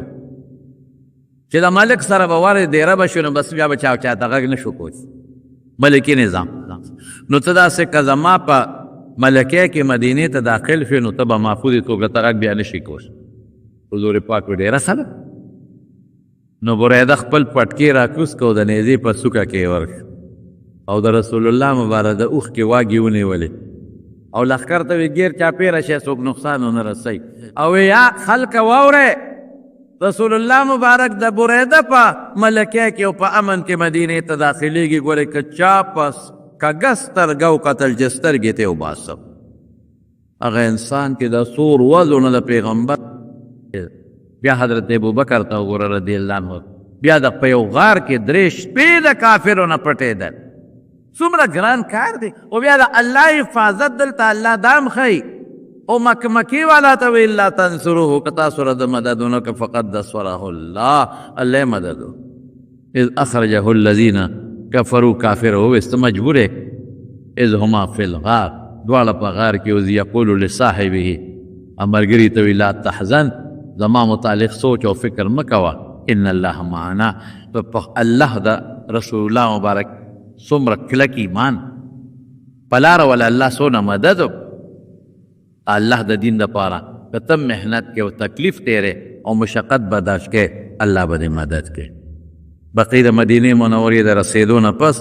چې کوم حالات دي انشاءالله آینده جمعه کې به درته بیان کوم رسول الله صلی الله علیه وسلم د هجرت سفر چې مکمل شو او مدینې منورې ته ورسېد نو لومبې حضور پاک قبا ته لاړ دې ته عوالي وایي دې کې د مدینې منورې بعضې انصار اوسېدل او دا قبا د موجوده مسجد نبی مبارک نه 3 میله یا 15 کیلومیټره لرې پاخه میلونه 3 جوړېږي چې نیغ سړی دي او کیلومیټره 15 جوړېږي تقریبا نو یو قوم دلته اوسېده بنو عمرو بن عوف لومبې حضور پاک هلته ورغی او دغې قوم د رسول الله مبارک مضبوط استقبال وکړو لاره د حضور پاک په دغه طرف وه نو په هغې کې رسول الله مبارک ډېره شو څوک 14 ورځې یادوي څوک 15 او د ما خپل چې کوم په دې طالبانو ته حساب کتاب کړی دی نو هغه 40 ورځې جوړېږي 40 ورځې رسول الله مبارک په دغه ځای کې تېرې کړې خو چې ورسېد څنګه نو لومبې حضور پاک دا قوم نه مطالبه وکړه وی دلته به یو جومات جوړو نو د دې قوم یو کسو پلسوم ابن حدم رضی الله تعالی عنه هغه وی ډېره ښه ده زما ځمکه ده ستا چې پکې څومره خوښی نو هغه راونیسه او جومات پکې جوړ او حضور پاک د هغه په کور کې د هغه په اجره کې ډېره مو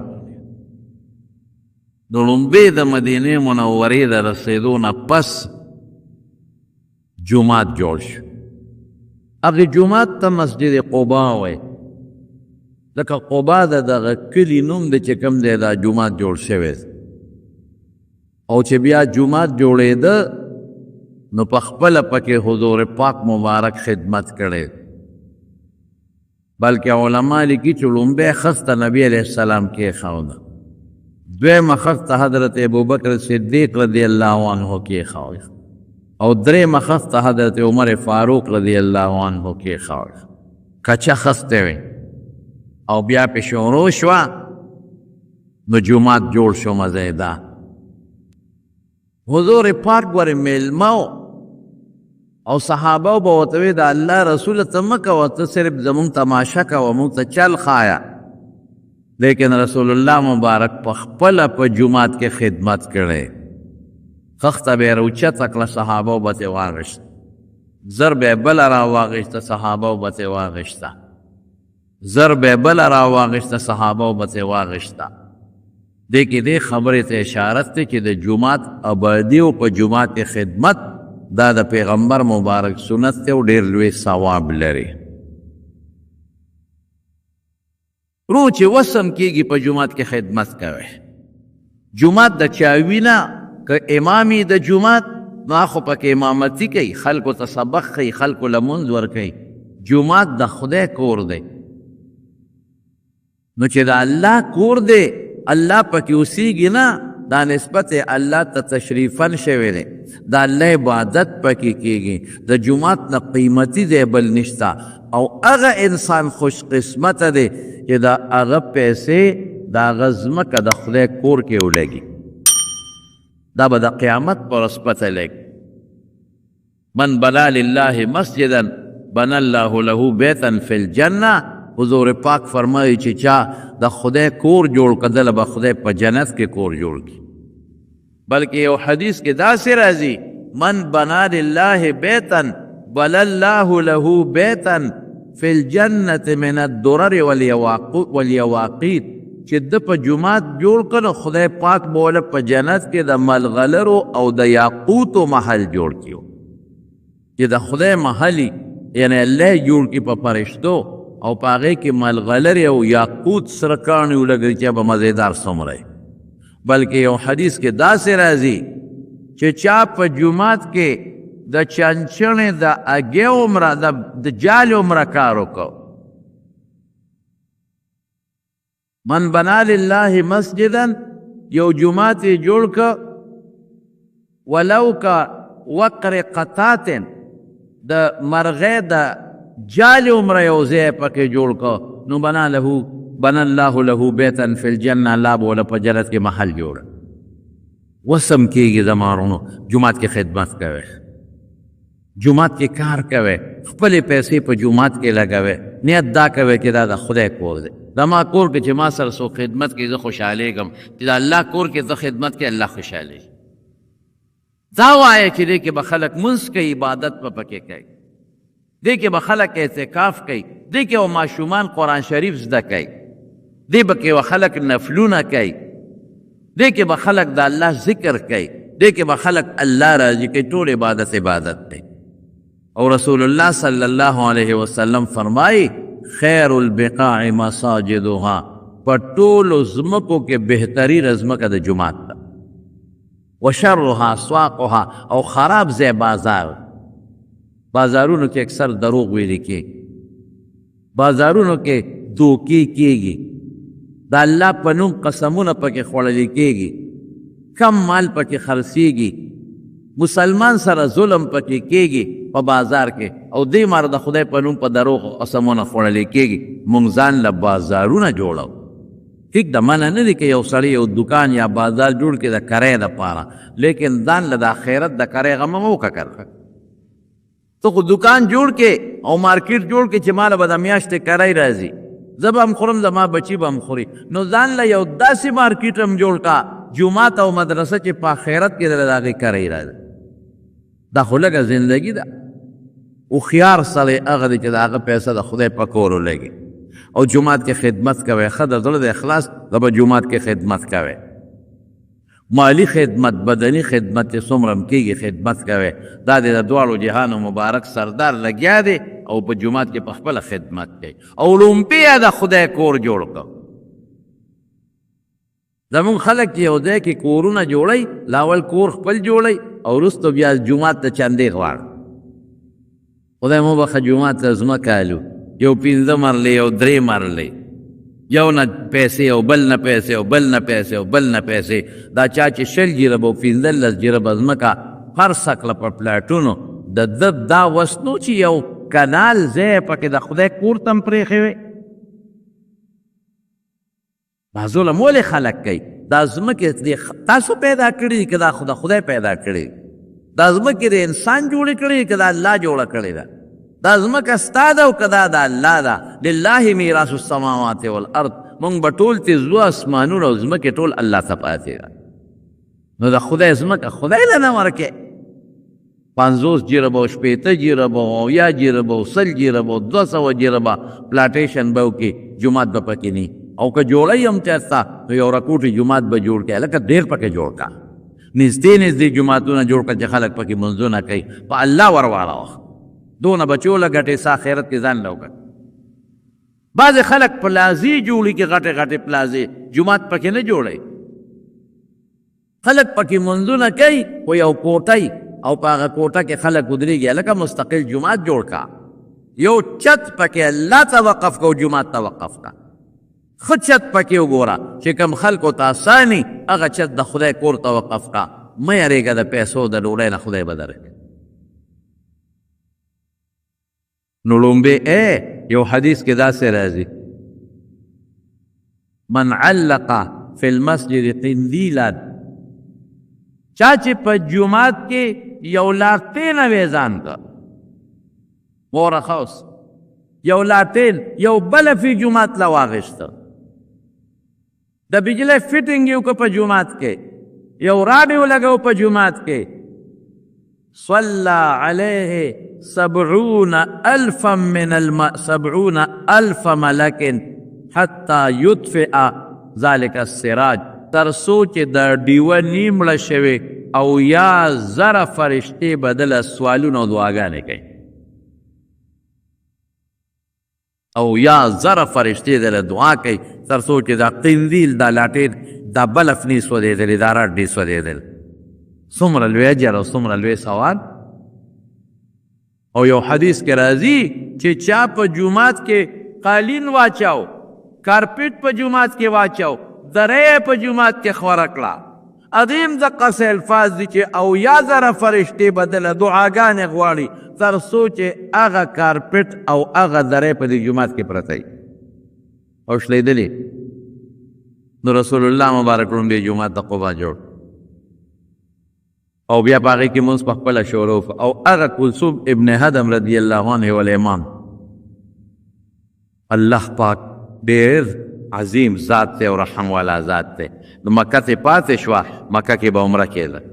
مکه کې به طواف کېده د مکې نه لاړل مدینې منورې ته نو رب العالمین حضور پاک ته وحی خفي ورته یې په زړه کې واچوله او حدیث کې حضور پاک وفرمایل چې کوم انسان په مسجد قبا کې 2 رکعاته نفل وکړي دله به الله د عمرې ثواب ورکړي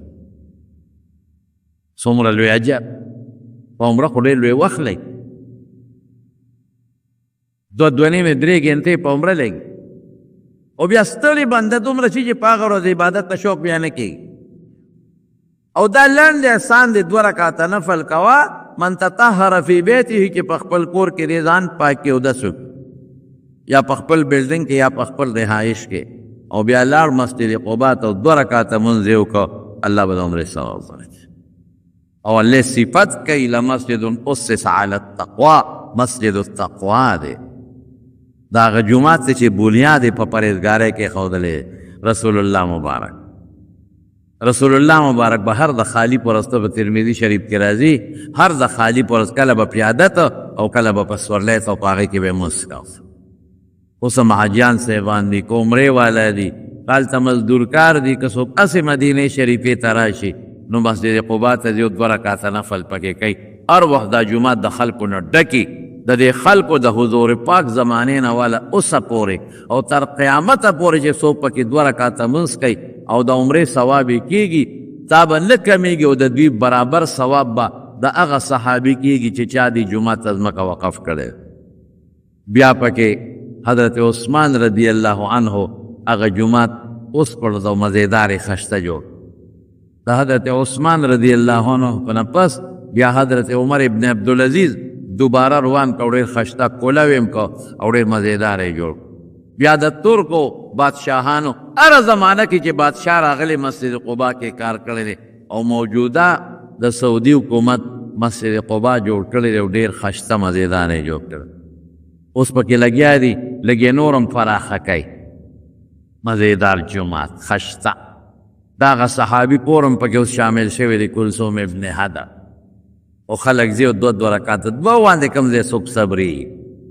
دا 2 رکعاته مې ځان له وکړل د دې 2 ثواب مې مور ته وبخه دا مې پلار ته وبخه دا مې نیکه ته وبخه دا مې پلانکي ته وبخه لګی څوک 10 رکعاته کوي څوک 12 رکعاته کوي څوک کم او څوک زیات کوي دا حدیث کې خدا دی کې څوک لاړل 2 رکعاته وکړل ثواب د عمرې کېږي خدا الله د رحم نه لرې خبره نه ده ممکن ده چې خدای پاک هر چاله په دې 2 رکعاتو د عمرې ثواب ور دغه ځای نه بیا را روان شو حضور پاک مدینې شریفې ته راځه د جمعې ورځ د ګل په ورځ رسېدلې دی مدینې شریفې ته څوک 8 د ربیع الاول یادوي او څوک 12 د ربیع الاول یادوي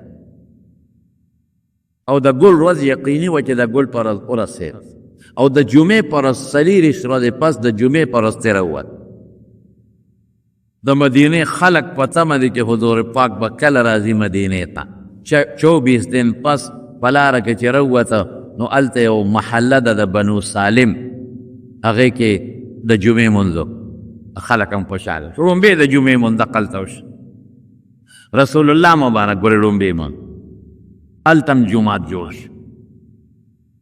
هغې کې یو صحابي دی حضرت عتبان ابن مالک رضی الله عنه امام او بیا د هغه ځای نه راغی مدینې شریفې ته او په لاره د مخلوق خدا ورسره مدینې را جمع شوي دی او استقبالیه جوړه تمبلونه ډبیږي تمبل د خوشحالۍ په موقع که یو سړی تمبل وی خو چې ګونګلوګان پکې نه ګورئ لږ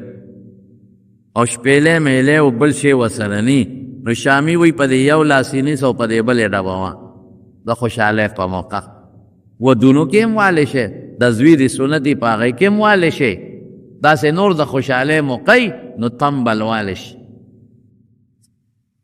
نو هغه زمانه کې د مخ دا پرده نه وه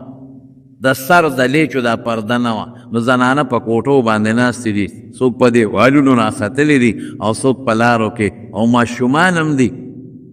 او تمبلونه لبیږي طلع البدر علینا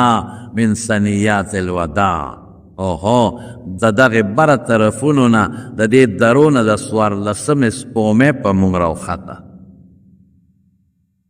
وجب الشکر علینا ما دعا لله دا تر څو چې د الله کائنات جمدي وي او په مونږ کې صحیح مونږ به د خدای شکریا ادا کوو ایها المبعوث فینا جئت بالامر المطاع هغه کسه چې ته الله په مونږ کې را لېږلی پیغمبري خدای درکړی او داسې دین یې درکړی چې د هغې به مونږ تابعداري کوو رسول الله مبارک به ماشومانو ته سره ورکته که بچې زم خوښه یم او د الله رسوله ته مې خوښ هغه زنانو ته به مې وې تاسو زما سره مینه شته زم خوښه یم او د الله رسوله زمونږ ډېر خوښ یې تا سره هم ډېره مینه ده یو مزېدار استقبالیه صحابت یو قابل قوادي بنو النجار راغلی دي د حضور پاک ماماخیل دي د مدینې منورې ابوی تورې چولې څوک یو طرف ته څوک بل طرف ته چې د پیغمبر مبارک دشمنان خو هم ډېر دي کاسې نه څوک پې حمله ونه کړي روان دي مدینې دا ټوله لار مکمل دا 15 کیلومیټره لار دا ځای په ځای استقبالیې روانې او دا ماشومان او لوی راوتې دي او حضرت انس ماشوم هغه وایي د حضور پاک د وفات نه پس څه وایي وی په کم ورځ د دواړو جهانو سردار مدینې منورې ته راغی نو وی اضاء کل شیء هر شی روښانه روښانه او چې کله رسول الله مبارک د دنیا نه تشریف یوړو نو انا لفی دفنه مونږ د حضور پاک په دفن کیو وما نفذنا ایدینا من التراب مونږ لا خلاصونه د خاورو نه نو سنډلې مونږ د حضور پاک په قبر مبارک خاورې چولې لا دفن کې مشغولو چې بیا هر یو شی تک تور تور او تیاره تیاره وه هغه رڼا بیا ختمه شوې خوشحالي ده په مدینه وروره چې رسول الله مبارک راځي چې خوشحالي به یې که بنې حضور پاک خو چې کله معراج ته ځي د الله ملاقات له اسمانونه ورته خشته شوي کائنات ورته خشته دي فرشتې استقبال کوي او په بیت المقدس کې 1,40,000 پیغمبران استقبال کوي پیغمبر مبارک له خو الله ډېر لوی شان ورکړی ډېره لویي خدای ورکړی بس د اهل مدینه او قسمت او د مدینې خلک خوش قسمت او چې یو لویه سپومې او یو نور او یو رڼا او د پیغمبر مبارک غوندې شخصیت خدای د هغې په قسمت باندې ورپېښ. مکې خلک بد قسمت او هغه زمانه کې د مکې بد قسمتو خلکو رسول الله دنه لاړ. د مکې بد قسمتو خلکو د هغه زمانې کافران یادوم ګورې، د هغه زمانې کافران ابو جهل او عتبه او شیبه دا کافران کافرانو بد قسمتو کومه سپومې ده کې خدای پیدا کړه قدر هم ونه کړ. واحلوا قومهم دار البوار جهنم. د خدای د نعمت شکریه مدا نه کړله دنه لاړ. څومره لویه رڼا دنه لاړه. جبریل به راته قرآن به یې راوړه هر څه در باندې بند شو او مخلوق دنیا هم واغېسته. مدینې منورې ته راغله. چې مدینې شریفې ته راورسېده اوس به کوم ځای دمه کوي؟ یو صحابي وي الله رسوله ما سره به میلمه کې، بل وی زما به میلمه، بل وی به زما به میلمه. رسول الله مبارک وفرمایل وی دعوها زما دا اوښه پرېږدئ فانها ماموره، دې ته د خدای له طرف نه حکم شوی دی چې اوښه مې کوم ځای سملاسته د چا د کور مخې ته زه به هغه سره دیری د هغه میلمه. اوښه روانه ده او رسول الله مبارک پړې سس کړ یو ځای سملاسته. چې سملاسته نو بیا پاسېده زر او داسې ګرځېده او دا ځمکه به یې بویوله او واپس راله په هغه خپل زور ځای باندې سملاسته. چې څنګه سملاسته اوښه او خپلې خپې خورې کړلې دا د چا قسمتو؟ دا د حضرت ابو ایوب انصاری رضی الله عنه قسمت. د هغه د دروازې مخه وه ورمنډه یې کړې د رسول الله مبارک چې کوم سامانو ورته یې وتښته. الله پاک د ابو ایوب انصاری په قسمت رسول الله مبارک لیکلی چې ذکر بڑھونډې دیره کې خوش قسمت انسان. ابو ایوب انصاری د خزرج قبیلې سره تعلق لرو، د بنو النجار قبیلې سره تعلق لرو، هغه قوم سره تعلق لرو چې کوم د رسول الله مبارک ماما خیلو د حضور پاک د نیکه مور د عبدالمطلب مور سلما د هاشم خدا دا د دوی د قوم. الله مخلوق ته ښیي چې په پیغمبر مبارک اړوه چې احسان نشته. کتلی دی نو خپلو ماما خیلو کره تللی او یو تاریخ دا هم ګورې لیکلی چې دا کور په حقیقت کې د رسول الله مبارک خپل کول. ډېره موده مخکې د یمن بادشاه د یمن بادشاه ته به توبع وي، هر بادشاه به د یمن توبع. دا کم توبع نو نومونه یې بعضې علما لیکي خو حقیقت نشته. په دې لاره تېرېده او هغه سره خپل عالمان هم وو خپل خلک هم و نو دې ځای کې دمه وکړه. چې دمه یې دلته وکړله نو خپلو عالمانو ورته وویل چې صاحب دا هغه کلی دی چې د آخرې زمانې پیغمبر به دې کلي ته هجرت کوي، دلته به راځي او دلته به اوسېږي او دلته به دفن کېږي. هغه بس دمه اوږده کړه، خیمې ملګرو ته یې موچته وې. ما له پوره تحقیق وکړ، هغوی کتابونه کتل او پوره تحقیق چې علماو کمیټي پوره فیصله وکړه چې زموږ غالب ګمان دا دی چې د آخرې زمانې پیغمبر کې راځي هم دا کله. بس هغه یو چل وکړه، هغه یو کور جوړ کړ، دو منزلک و او دا د آخرې زمانې پیغمبر نه دا کور جوړو